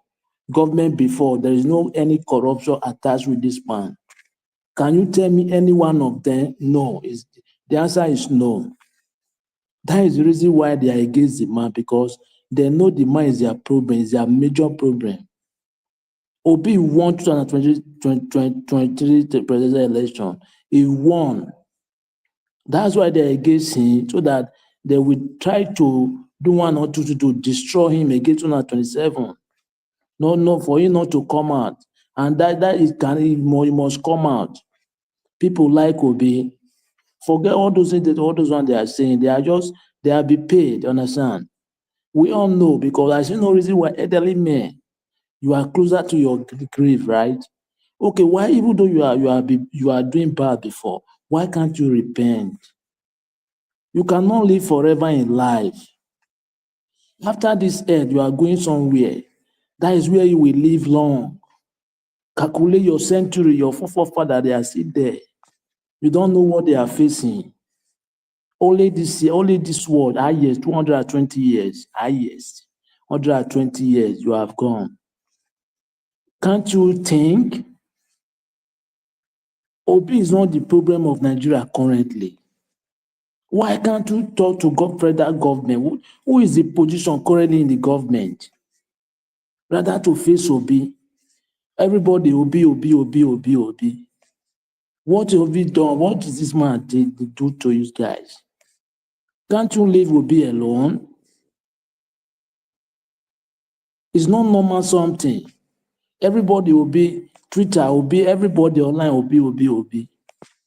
And what this man is standing for is to stand for to Nigeria to be good. Even this man is go every region in the Nigeria to shelter for people, privileged people. But they are still against this man. All the region, he did not accept anyone. Everywhere in the region, he go there to contribute as he can. But they are still against this man. I don't really understand this Nigeria will be better. If really we want Nigeria to be better, you can never better the way we are going. How can elderly men, they don't have truth? Now who can we trust now in the country? Nobody. It's very sad. It's very sad. It's not normal something. I come to this army man that was disgracing himself with the general, with the other one, right? You see, it's only Nigerian. You see army people in the town. Army, their work is to go for the territory between the country. That is their work, or they remain in barrack. How can army man, you are inside town with your common frank, not that you are with your mufti, and you are beating up husband and wife, couple. Till now, they are not being persecuted. What a country. What are you doing in the town? Can't you go to the border territory to go and guide there? Police is meant for the town, to make peace in the town, not you. You is to go and guide the border territory so that war cannot come into the town, to the country. What type of, even in a vast world, in the Western world, even when you are committed a crime, police can never harm you. They can never touch, even though you prove stubborn. They will try to buckle you and anchor you to take you to the cell, and from cell to the custody to the court. After 48 hours, 48 hours or 72 hours, 2 to 3 days, depends. So that the only thing you have there is for your prosecutor and your judge. That is the only people that will free you. Either you go to jail or they prosecute you to jail, or they free you to leave. We don't have a country. The law, there's nothing is working. Everything is just dabaru. If you don't have somebody, it's like you are nothing in the country. How can we move forward that way in that country? Look at that man now. The man that was beaten, look at his face, blood. The other one, the same thing, the woman, the same thing. Until now, they have not do anything yet for those army. They are not be persecuted. What type of country is this? You beat on somebody like it's your kid. Even your kid, you don't have right to beat on your kid like that. Talk less of somebody else. Have you not trained as the army or also police? You are using your authority to do whatever you want to do, which is not supposed to be. We have a long way to go. Only Africa, all those things happen in Africa. It cannot happen in the Western world. Even a criminal, they don't touch you. They will just buckle you and take you to this custody, from there to court. It's you and judge and prosecutor. That is where you will find yourself. We have a long way to go. I come to this Obasanjo issue. If they call for Obasanjo arrest, they should arrest everybody that have looted Nigerian money. Yes, I stand for that. But if you are telling me that because of his speaking the truth now, they will arrest him, it's not possible, it's not right. But if you tell me because of the corruption, looting, they will arrest him for that, yes, that one is right. And if they arrest him for that, they should arrest all the past prominent men that loot Nigerian money too. It's not only him. So because of somebody speaking the truth, you want to arrest him.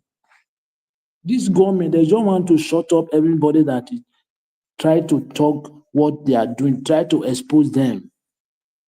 That is what they are trying to do. If you are speaking the truth, they don't like you. They just try to arrest you and go and keep you somewhere. How can you arrest somebody because he's telling you what to do in the country, which is the country is not going well? Everybody is saying, we are not blind, we know. Hardship everywhere. Since when you came in, everything is times 3. Everything times 3. What are you arresting Obasanjo for? Why can't you arrest other people too? Usually you want to do the right thing. Arrest others that loot Nigerian money. We have a long way to go. We need to change our mentality, because without that we can't go anywhere. Thank you, Mr. Nigeria Watch.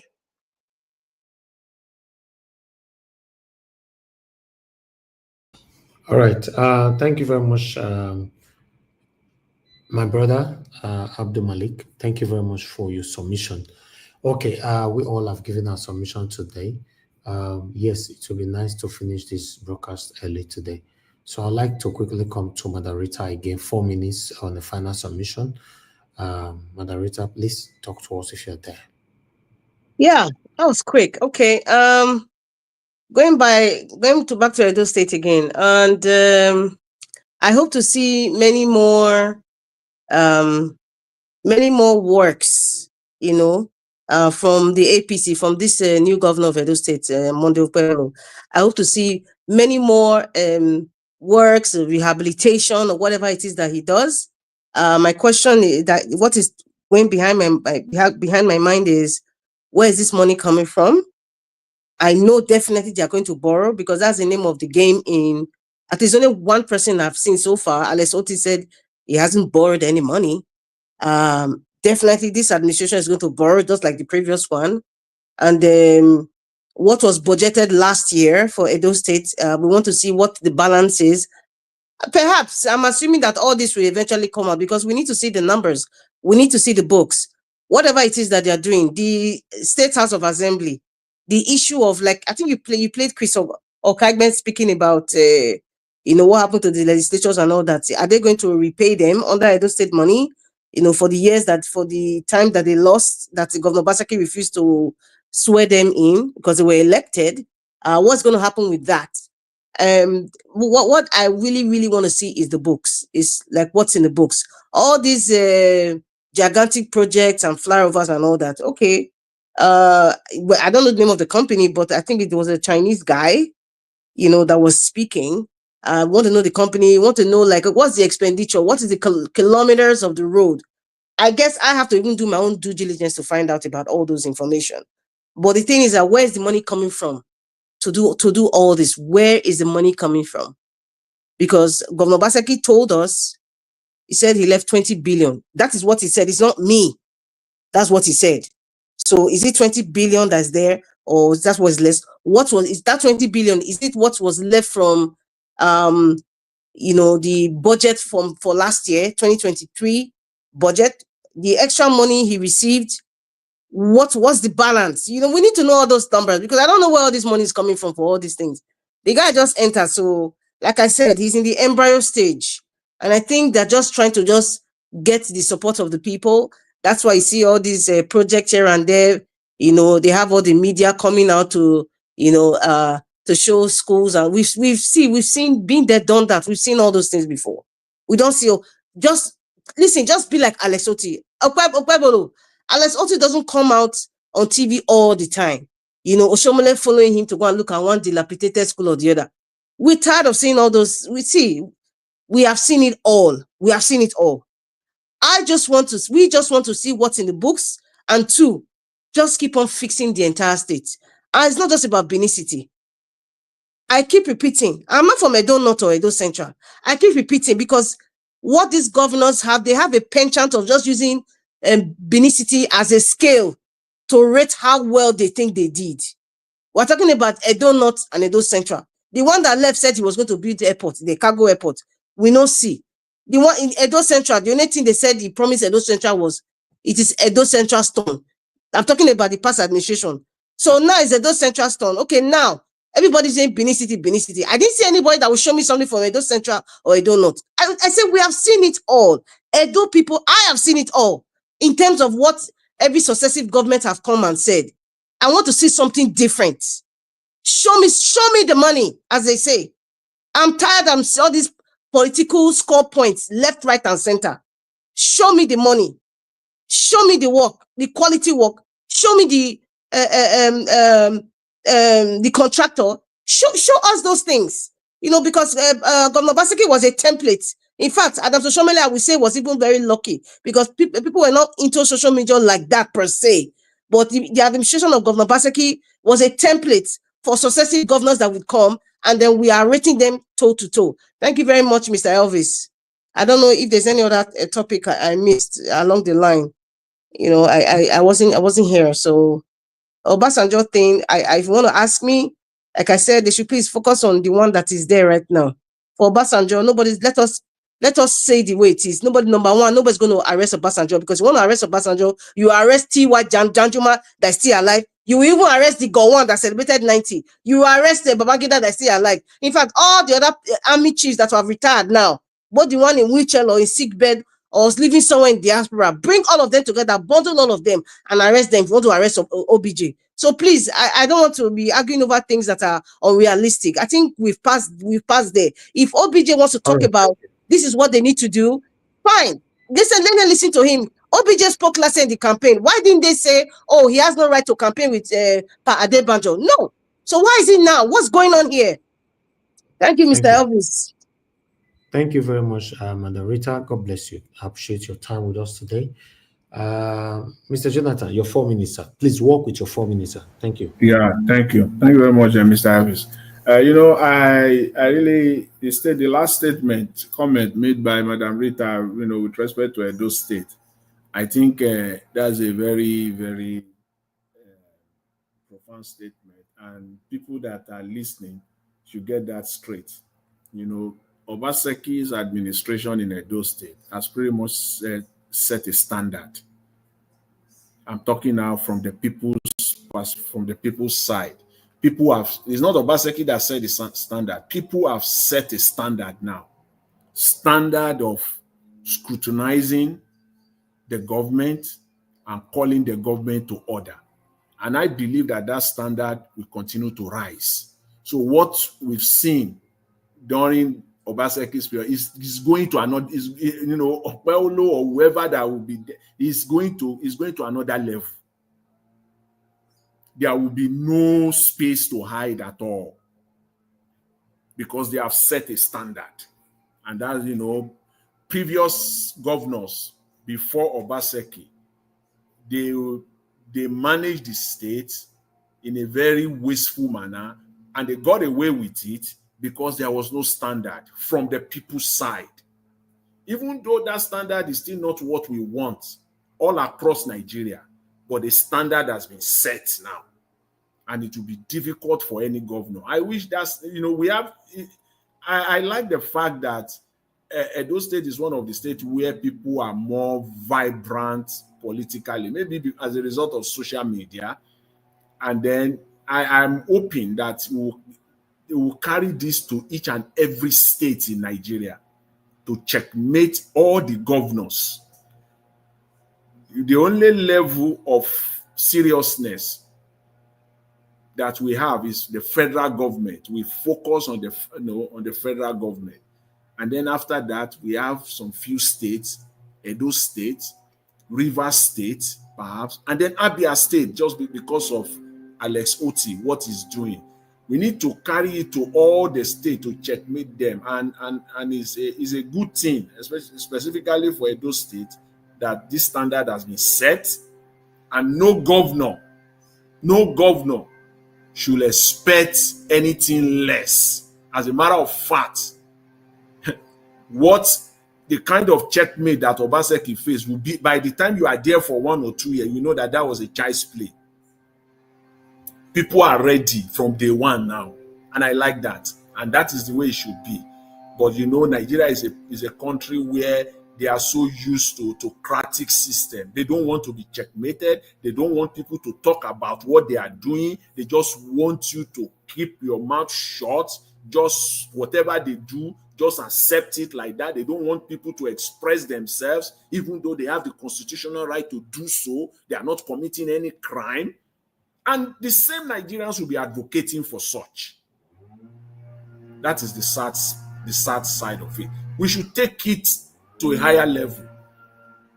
Bring our government to account at each and every level. And the other thing that Madam Rita raised was what I said yesterday, that this money that they are talking about in Edo State, what they are doing now, is nowhere the money is coming from, because I know that the stage to steal has been set, and it is left for Edo people to start speaking out now. Please, I will advise them to start speaking. Use all the platforms to start to ask the right questions so that you can get the right response from these politicians.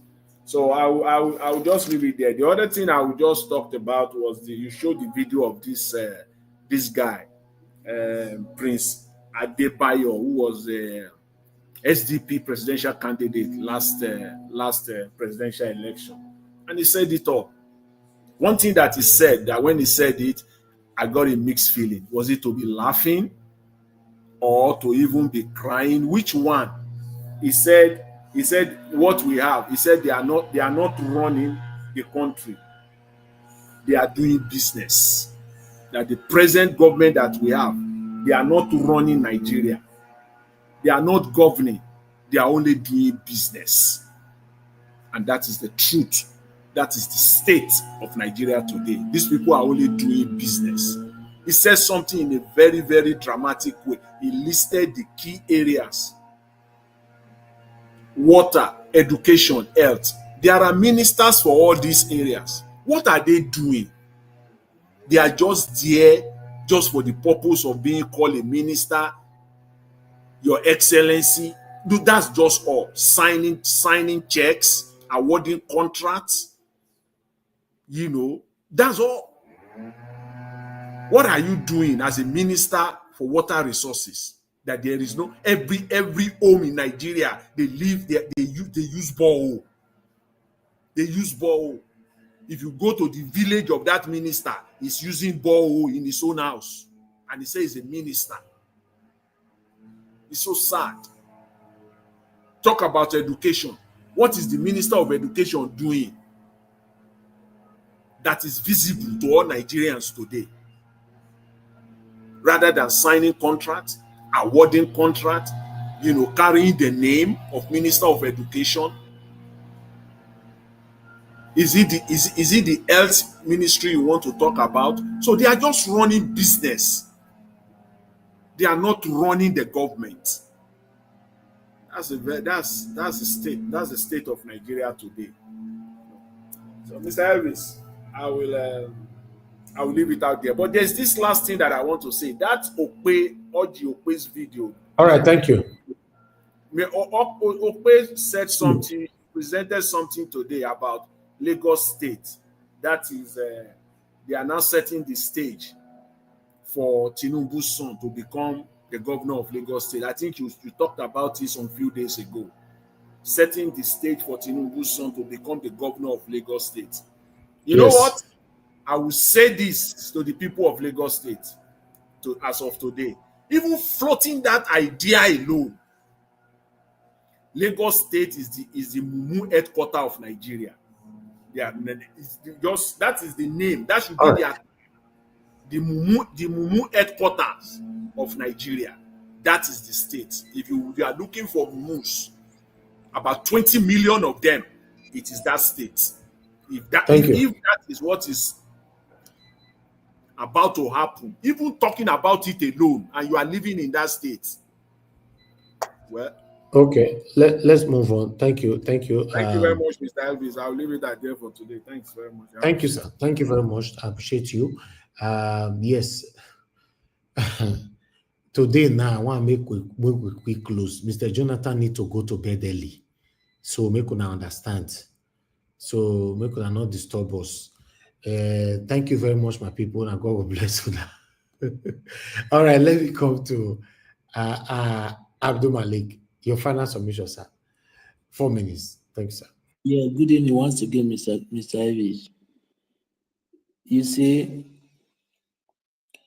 Nigeria government, for me, they don't know what they are doing.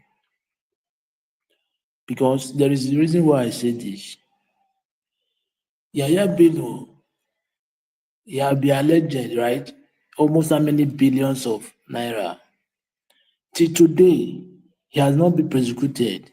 What type of country is this? How many months from now? Like 8, 9 months, right?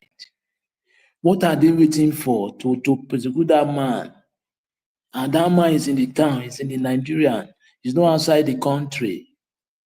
Now, somebody that is speaking what is happening in the country, we know that no one of them is clean. All of them have looted Nigerian money. Obasanjo, Babangida, Buhari, all of them, Jonathan, all of them, we know. But this man now, currently, is the one that's saying what is happening in the country.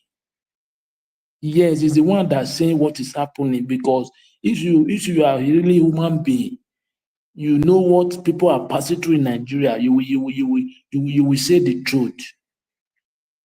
That is the reason why this man, this Okupe that just came out, Okupe, it's very sad. It's a shame.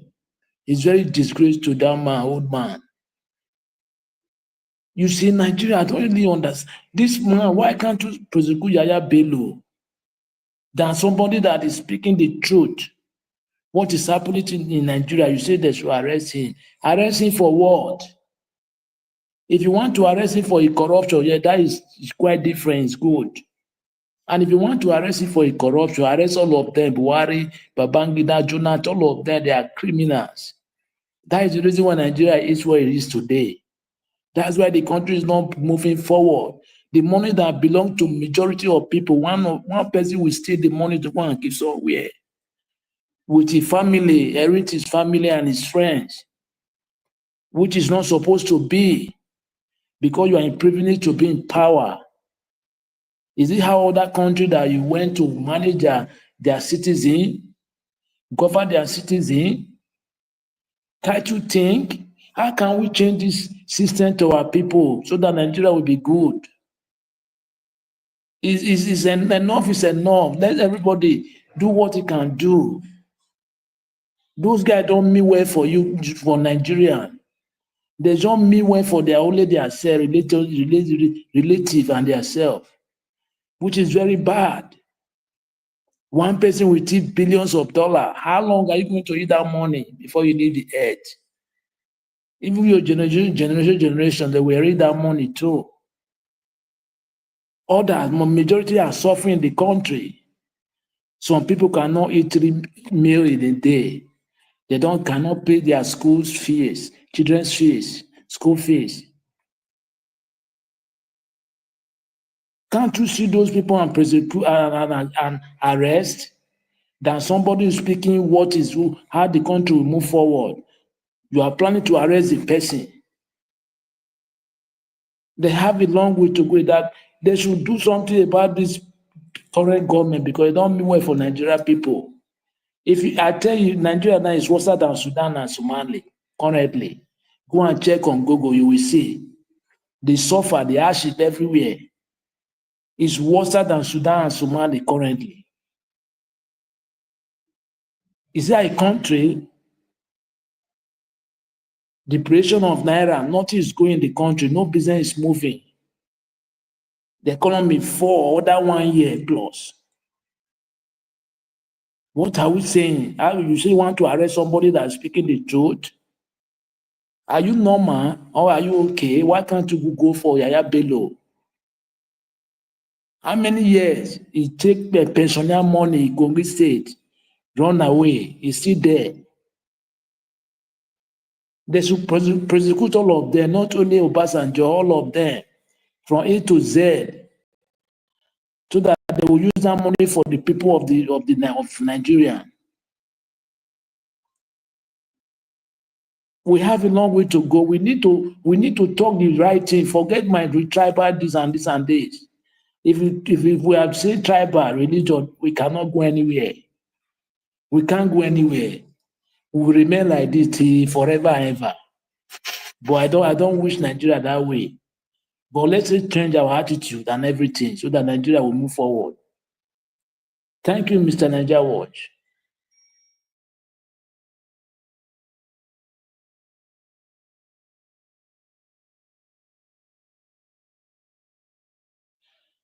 Mr. Nigeria Watch, are you there? Well, good evening, everybody. My name is Chris. I'm speaking from Dublin. While we are waiting for Mr. Nigeria Watch to come, maybe I should just use the opportunity to kind of give my submission while waiting for Mr. Nigeria Watch. Good evening once again, everybody. Mr. Jonathan, it's good to have you on the broadcast. Abdul Malik, good evening to you, everybody on the comment section.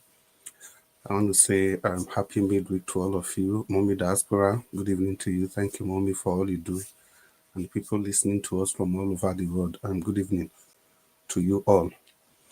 Well, my submission goes like this. I think they are beginning to take this joke too far. If they say they want to arrest Obasanjo, I don't even know where that is. Mr. Chris. Yeah, Domosa. Watokbe, thank you very much for joining us. You see, say we don't almost close the time we take come now, because now you be the Okagbe of this platform. We don't feel like Okagbe for backstage. I make you do here now. So I beg just manage the last episode so that we can round up the broadcast. I'll leave it for you. Thank you, sir. Okay, Domosa. Sorry, I'm Mr. Latecomer. And that even reminds me, I'd like to thank Mr. Jonathan and Abdul Malik, for always being here from the beginning, because if not for the two of you, maybe some of us before not they made the program again. Yeah, like I was saying about Obasanjo. Exactly. I support you on that. Yeah, I really salute both of them. If not that, for not to meet any person. So, like I was saying about Obasanjo, you see, this is the problem.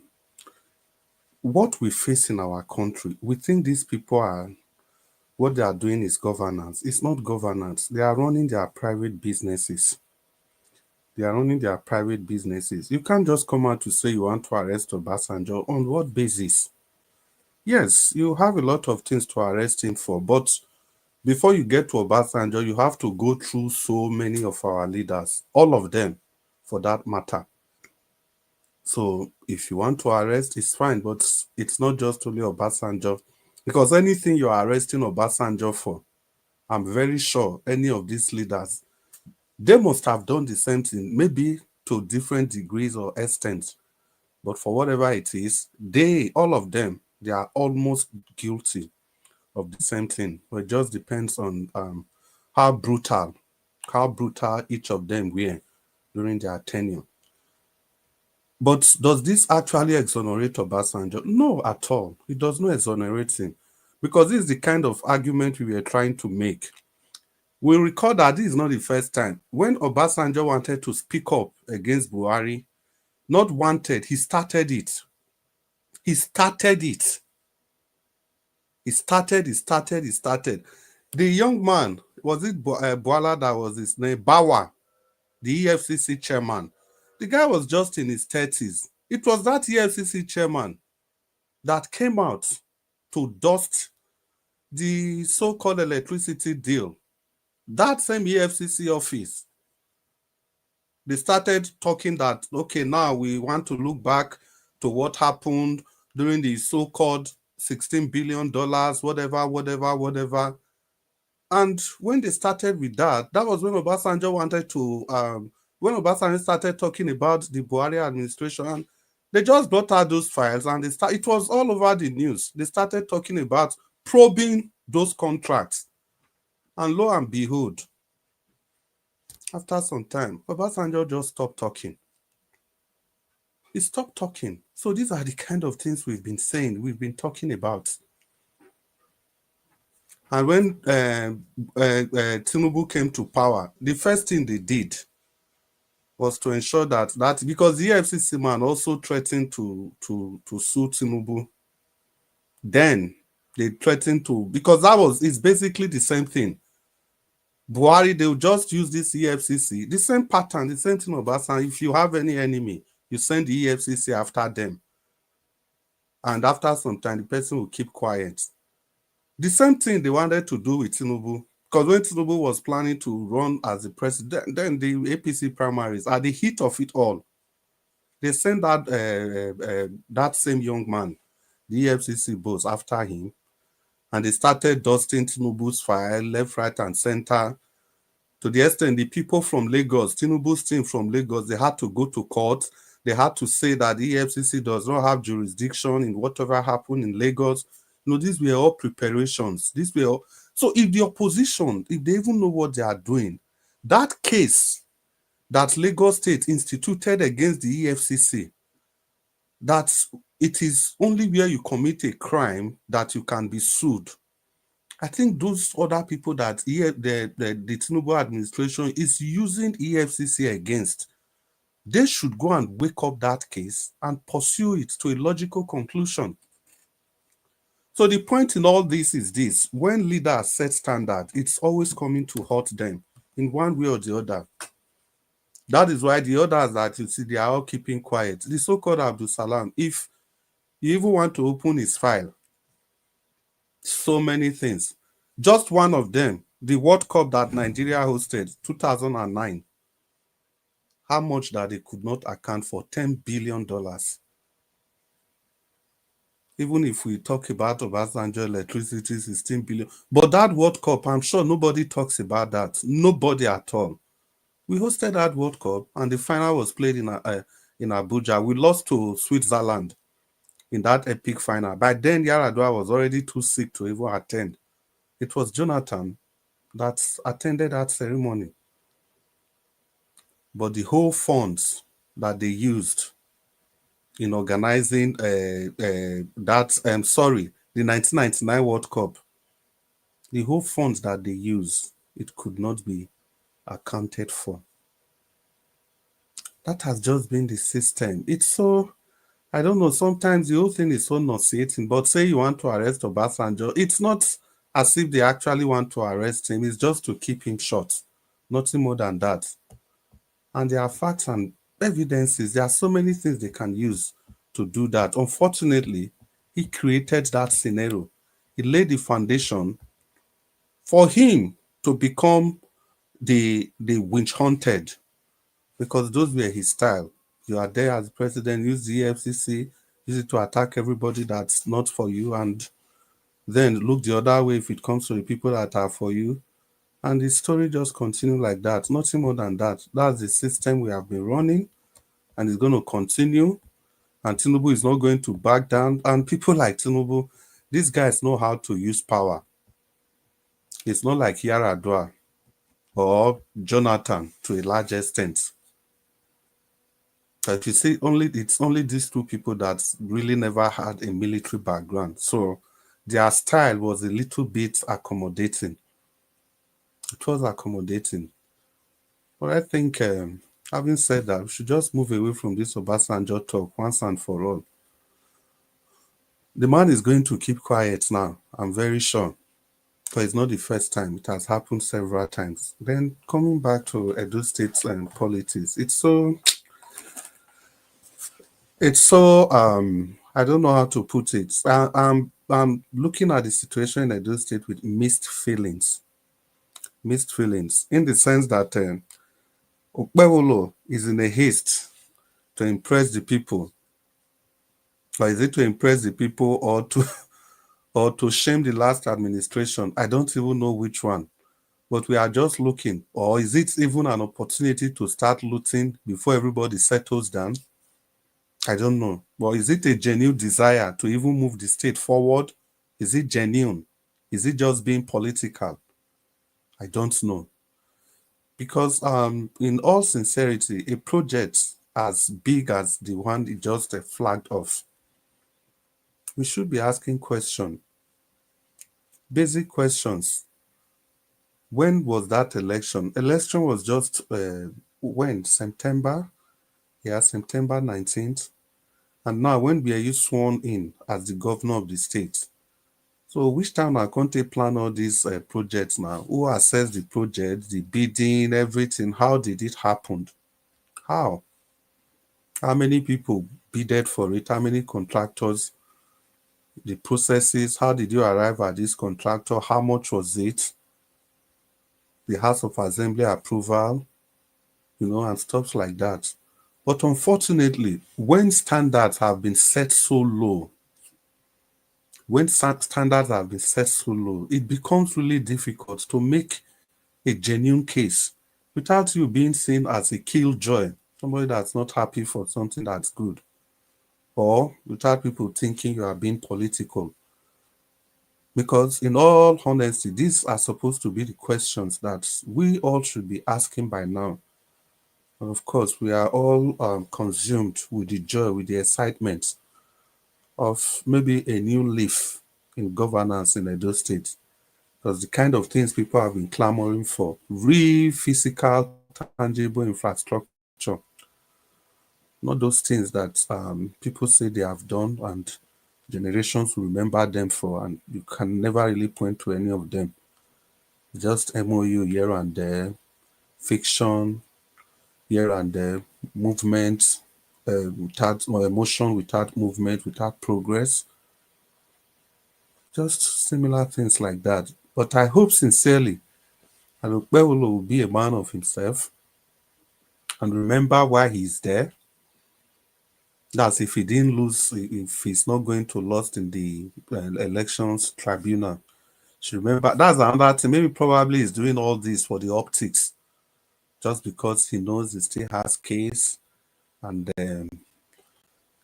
just a way to show to the people, to get the people's voice. But the people's voice is never going to save him if there are real evidences and the courts are allowed to do what they were supposed to do in the first place. I don't think no matter what he has done, no matter the development tried, it's not going to save him. We saw it before during Professor, what was his name again, Saremi Osunbo's time. The guy came to power after stealing Oshiomole's mandate, courtesy of the same Obasanjo, who had to personally order the resident electoral commissioner in Edo State to declare the PDP candidate, the governor of Edo State then. They couldn't release that result. People were waiting, tension everywhere. Oshiomhole won cleanly, landslide. Obasanjo intervened and the election result was changed. Oshiomhole lost that mandate, went to courts, and to his credit, the people were there with him every day. Every time they go to court, the whole Edo State was literally shut down. Those are just the many ways, the many things people still have against Obasanjo. So, having said that, Sarimo Osunbo came to power and he started just like this Okpewolo man. But at the end of the day, the court still threw him out. And Obasanjo, Oshiomhole was installed. And people should not forget that the person that played a pivotal role in the removal of Sarimo Osunbo was this same Tinubu man. Not just only in Edo State, he did the same across the AD states, most of those AD states. It was the same election tribunal that brought in the likes of Rahul Farik-Beshola of Osun State, and who again? Somebody in Ekiti State, I can't remember their names again. So we see the politics. So for now, I don't think any person is going to arrest Obasanjo. The whole idea is just to scare him so that he can go and rest, like some of us have been saying. So, mission, yeah.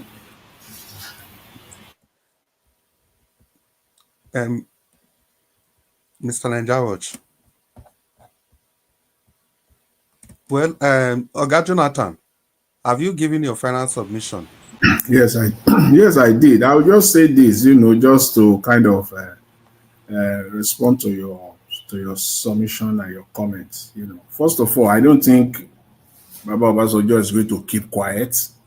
Circumstances are different right now. The political terrain is different, so he's not going to keep quiet. In fact, you should expect more from him. He's going to double down or triple down on this. As long as he's speaking the truth, as long as whatever he's saying is not politics. If it is politics, we are all here. We all decipher it. We will pick it out. We'll pick the political statement out of the reality, the real Nigerian situation. We'll separate the wheat from the chaff when that happens. But as long as he continues to say the truth, because I think it was on this platform some few days ago, not up to a week, maybe a week or thereabout, when I wish I agree with Mr. Elvis when he was saying that anybody, what we need now is just anybody to come and do it for. He doesn't care who the person is, even if the person is the worst criminal, whatever. Even if the person, we just have to. I was somehow, put off. I really don't want to go, but again, you just have to kind of succumb to that line of thought. If you look at it and say, okay, how can we get there? How can we get there in Nigeria? That just anybody do whatever you can do, even if you have to bribe the entire Nigeria, even if whatever it takes, just get there and then come there and do the needful. Even if they have to bribe the entire Nigeria. Yes, that's because I say, yeah, because I no, kind of. The thing is that I'm not disagreeing with it anywhere at all, but I'm just kind of. That was the argument. No, the thing is that I'm not disagreeing with you, but the Oga Jonathan I know some time ago, I'm very sure you never agreed to this kind of solution. No, I didn't. I'm very sure about that. So, Mr. Jonathan, I think the issue is this: standards cannot remain the way they are. That's what you just demonstrate. In the quest for the solution for a problem, people keep which word is that? People keep adjusting, people keep looking for the best possible solution to get to where we are going to. Because I know, Oga Jonathan, of 2-3 months ago, you will never take this position. Bribery, even bribery. Even up to now, you see, because my position is that, see, because once you play the game, let me just call it the game. Mr. Jonathan, you know what the bribery entails? It also entails during election primary, you can bribe your way, get your ticket, get to that position, and begin to do what is right. I hope you know it entails that. My concern is that there is no way that you will not be beholden to those people, and there is no way that you will not be susceptible to blackmail, that you will not be open to blackmail as well. So one way or the other, you will have tied yourself down. But the position is that you are doing that knowing fully well exactly what you want to. You really that's want for the greater good. You are doing it for the greater good. That when you now achieve your goal, you are now there. You now have the power. You can now use that power to to cancel everything. Well, how that will happen for me still remain to be, because. But if someone like that will just come up, do something like that brazenly, and emerge as the president, just like Tinubu now that is there. Let's just take an hypothetical scenario that Tinubu is now, he has dismantled the structure, he has put in everything is now in place. This one that they send law, they send bill to the National Assembly to change the national anthem, tax bill.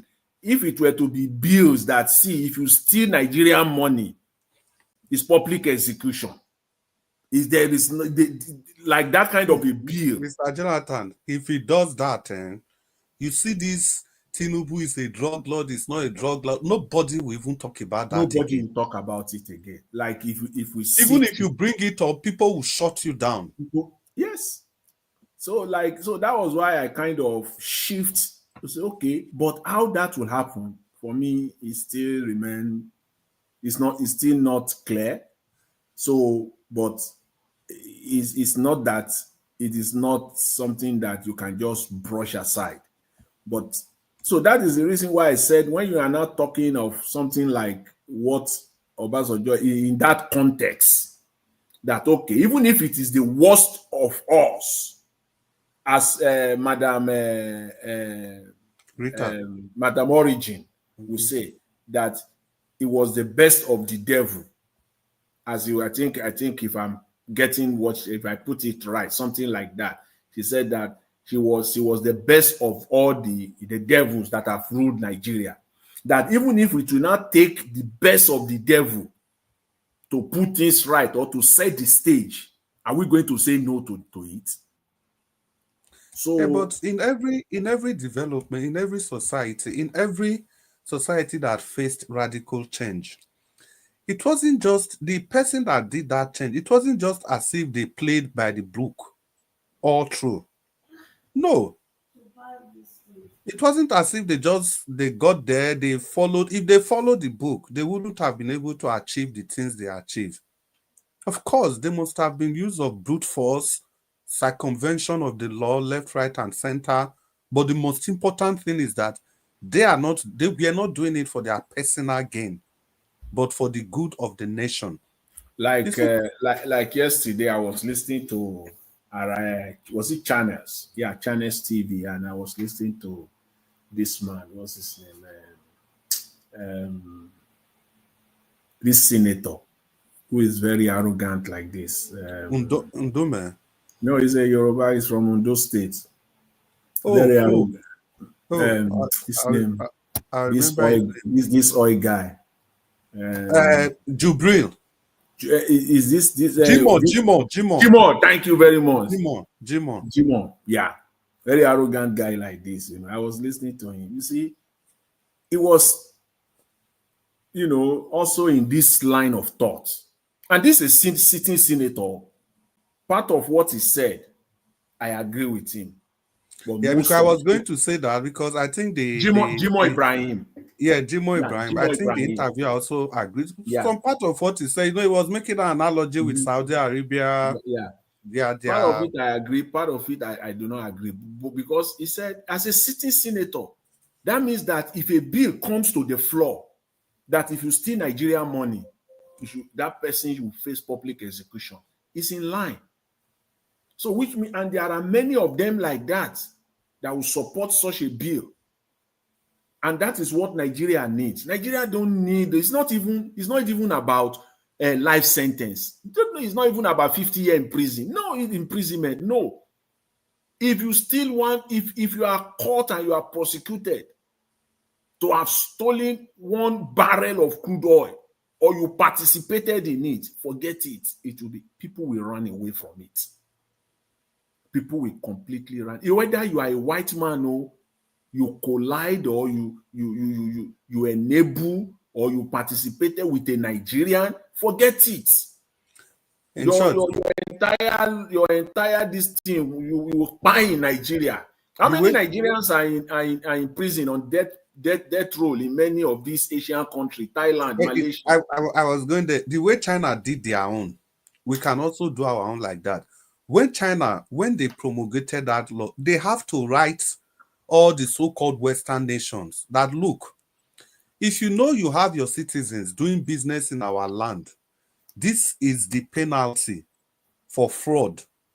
So it's either you tell them now to stay away from fraud, because anyone we are not going to listen to any of your human rights trash. Any of your diplomatic... So what you can do now diplomatically, before they commit the crime, you have a list of all your nationals doing business in our country. Tell them to stay away. Stay away from, because if it happens, we are not going to spare anybody. That's exactly what China did. That's what we need in Nigeria now. If we need that one, I agree with him on that one, that if you steal Nigerian money, because he was talking about all this, all this, because in Nigeria they steal brazenly without in fact, gone are the days. See, in the 70s, in the 80s, even during Baba, they steal in a sophisticated manner.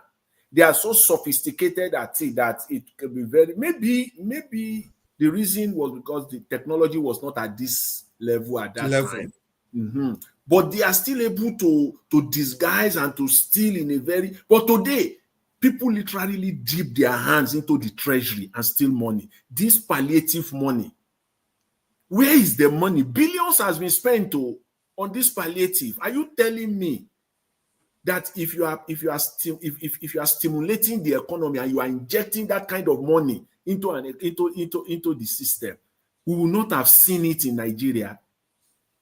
But what about the student loan? All this money is just entering into people's pockets. And that was why I did not agree with Jimo when he was talking about, he said he sent a bill. The bill is now there, National Assembly, that they will be giving, what they call it, vouchers. Yeah. Brilliant idea to deal with the issue of poverty in Nigeria, a social program. If they pass that bill and Tinubu assented to that bill, it's a brilliant one. But that bill, what Jimo Ibrahim missed in that bill and what they should add to that bill is what we have just discussed now. If you steal 1 naira of this money, whether you are in government or you are a private, you are not in government, you are just a regular citizen, a business, and you participated to defraud the Nigerian state, now buy you. Yeah, in the sense that it's not just only the people that will benefit from the voucher, because the voucher system, it's a very complex thing. Normally, it's supposed to ensure that people don't run away with money. But people that are getting this voucher, they collaborate with the shops where they go and exchange this voucher for food. Exactly. That is the problem there. So the death penalty will apply to the person that is presenting because in and Nigeria, the shop I know that owner. Politicians will collect one politician will grab about 300 million worth of voucher. And he will go and give it to one business and they will write him a check of 200 million. Yeah, you get the point. That's the point I'm making. So it's not only the politician that will suffer, the business owner as well. The business owner too that presented that thing. It should be in such a way that you can only submit one voucher at a time to the bank, not two. If you submit two voucher to the bank at a time, to the bank at a time, you will go for questioning. Just know that within the next 48, 72 hours, you will be visited or you will get a call from DSS. That is the way it should be. Because that thing is as good as it is. It can be done. It is prone to, it is not even Nigeria where corruption is all over the space. Yeah, and we are talking in overseas, it happens. Yeah, I know, especially in the US, this voucher thing is a serious thing. That some people have made millions. They defraud the government millions of dollars every year. Because some people will get the voucher. It's just a piece of paper. Yes. And they need cash. Yeah. So somebody has a voucher of $300. He will just take it to this pawn, all these pawn shops. And once he gets there with the 300 worth of voucher, they will just cut him 150. They even negotiate. Some pawn shop will say 150. Some will say they will give you 180. Some will say they will give you 165. And these people, because they just, they need the cash. Maybe because a drug dealer is not going to take a voucher from you. Of course. They want their cash. And most of these people they are addicts and they want to go and buy their $20, $50, $100 pinch on the street. They'll collect voucher and they'll go and turn it. So those kind of fraud that is going on. So those are the things that they must know. They must play the devil's advocate. That if this happen, how should we, counter it? The template is already there. The digital security is already there with the BVN. If you don't have that, you can open an account.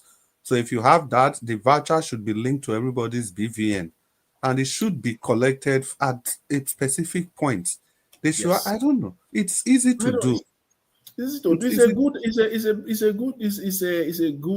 good idea that we need in Nigeria, actually, because of the majority of poor people in Nigeria. Talk of poor. There are millions and millions, staggering number of people that are poor in Nigeria.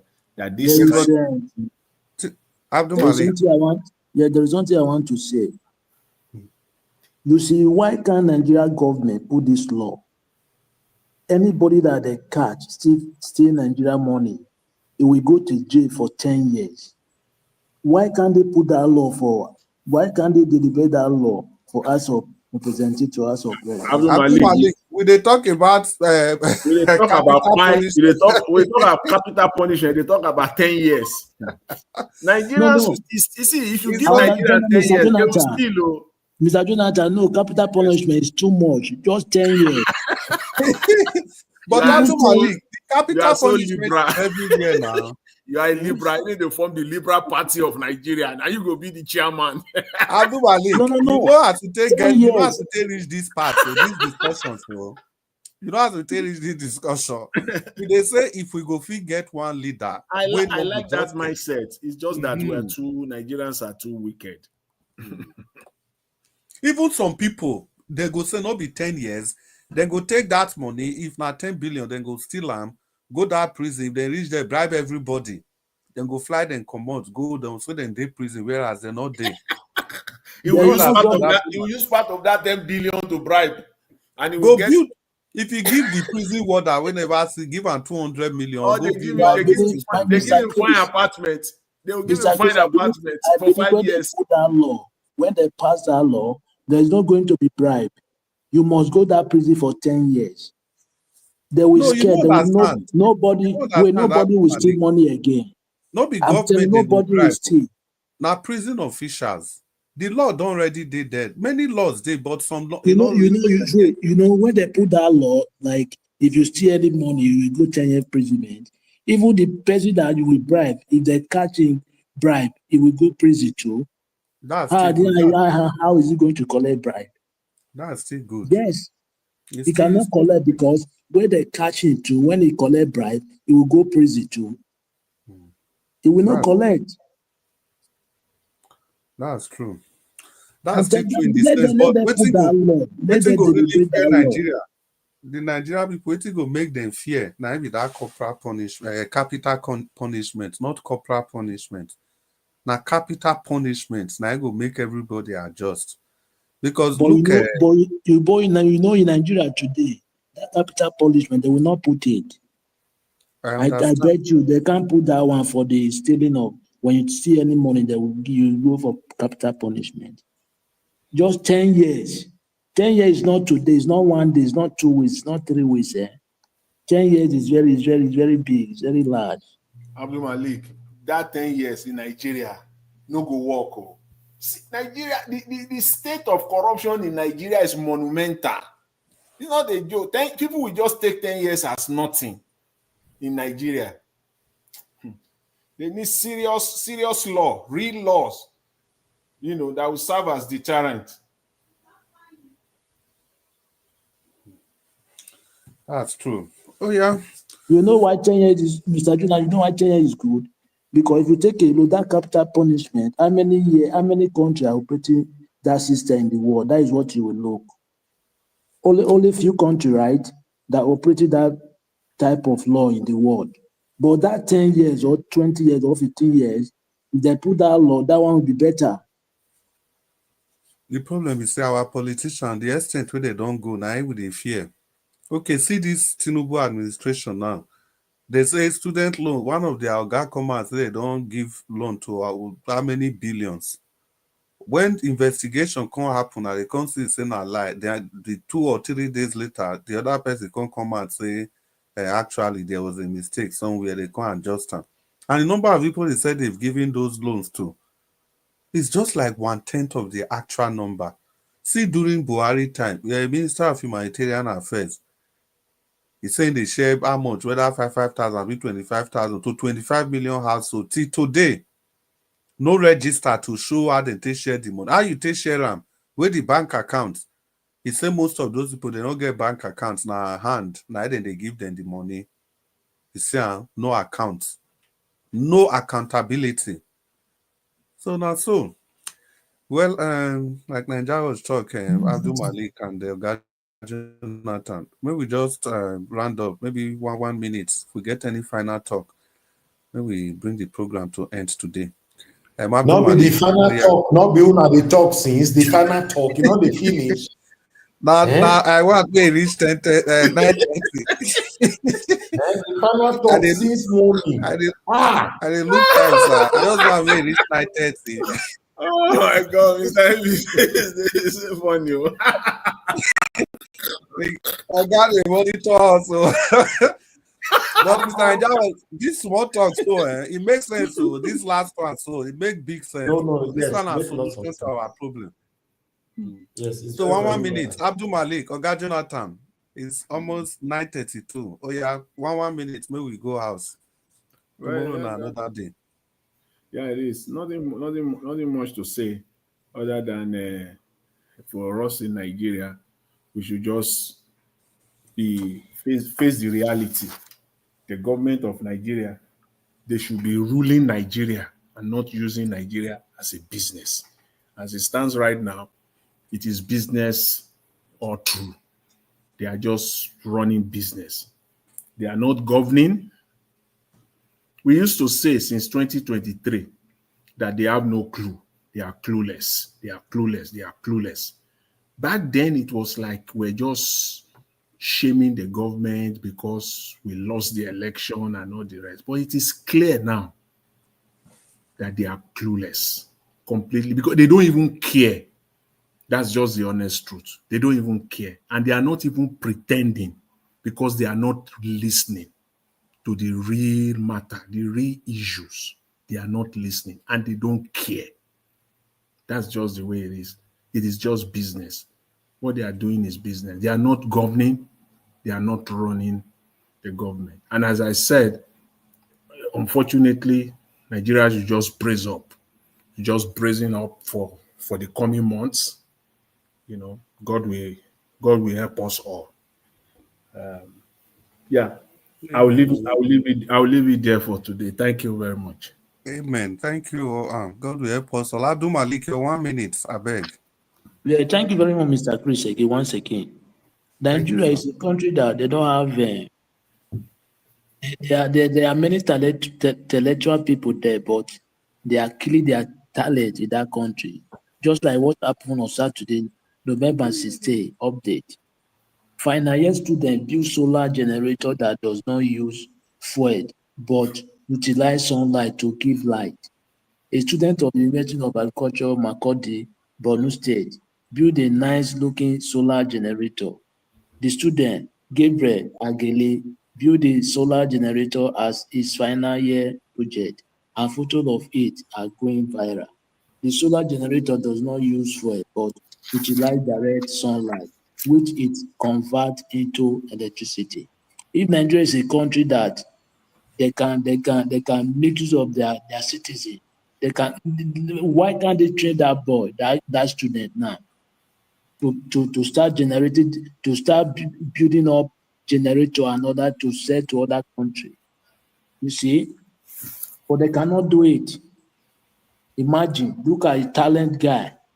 Somebody just is final year. He built a solar generator that does not use fuel, but utilize sunlight to give light. In agriculture, University of Agriculture, Makurdi, Benue State. But Nigeria is a country where talented people, they are wasted.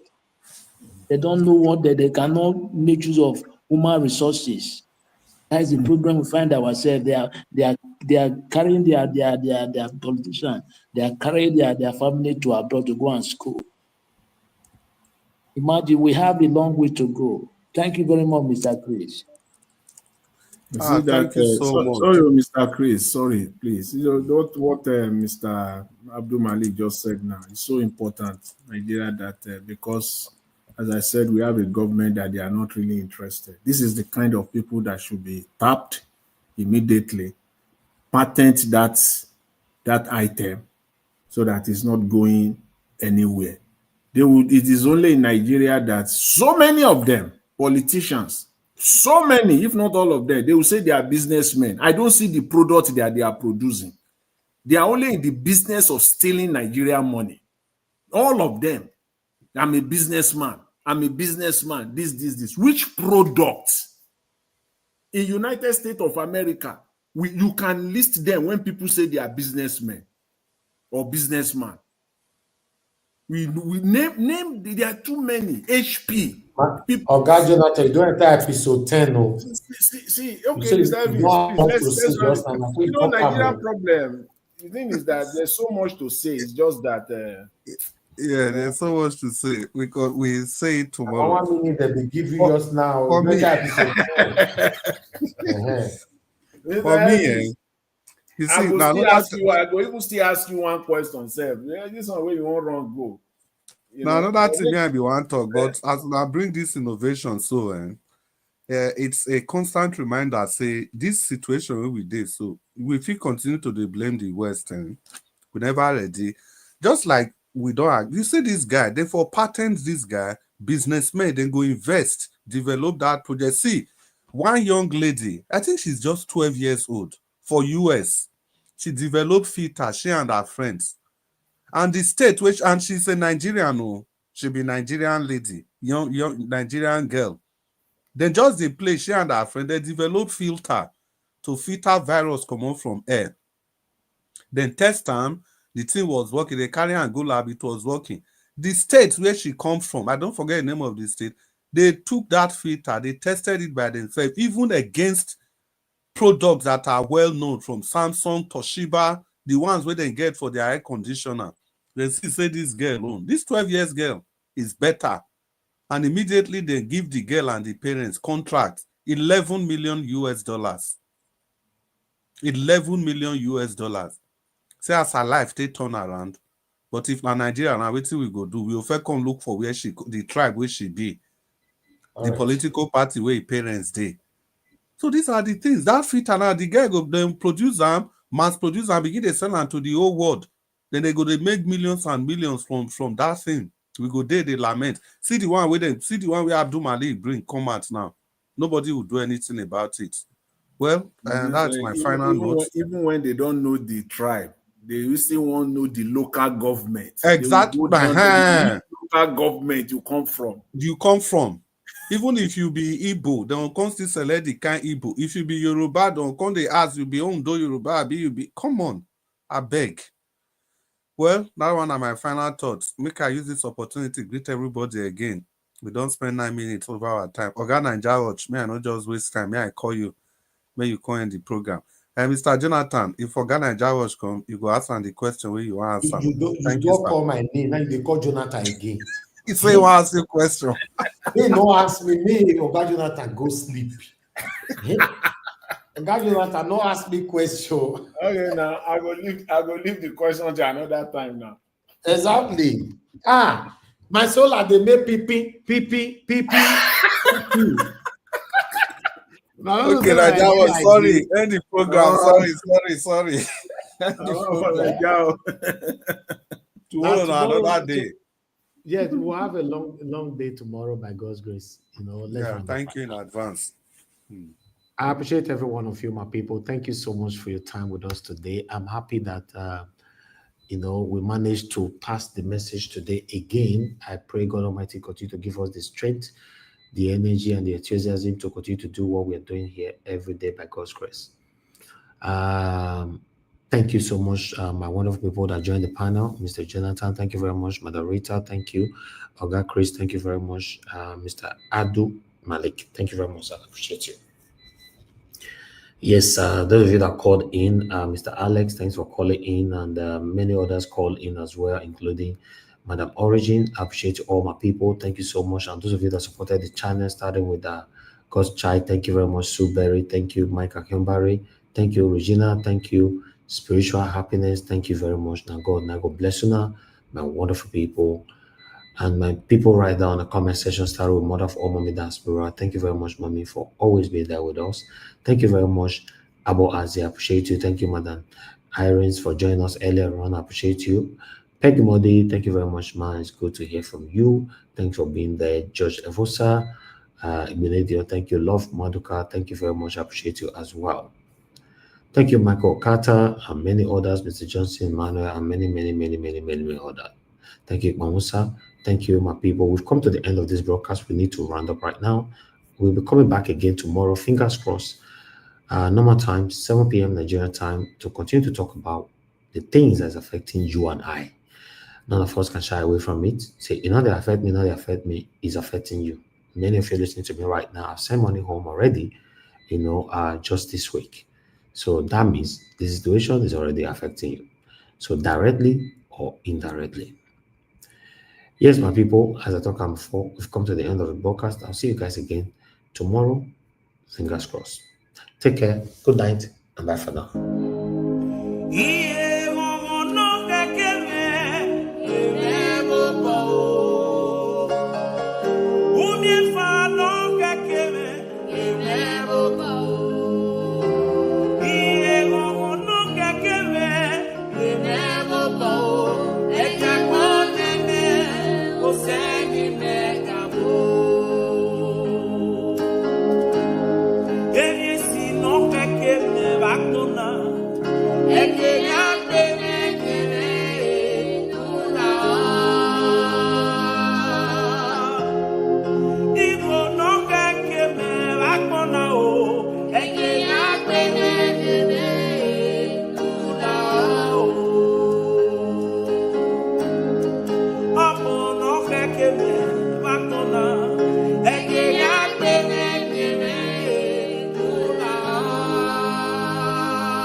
Baby,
Jesu me ni metudie, okpera nile yo, Baba.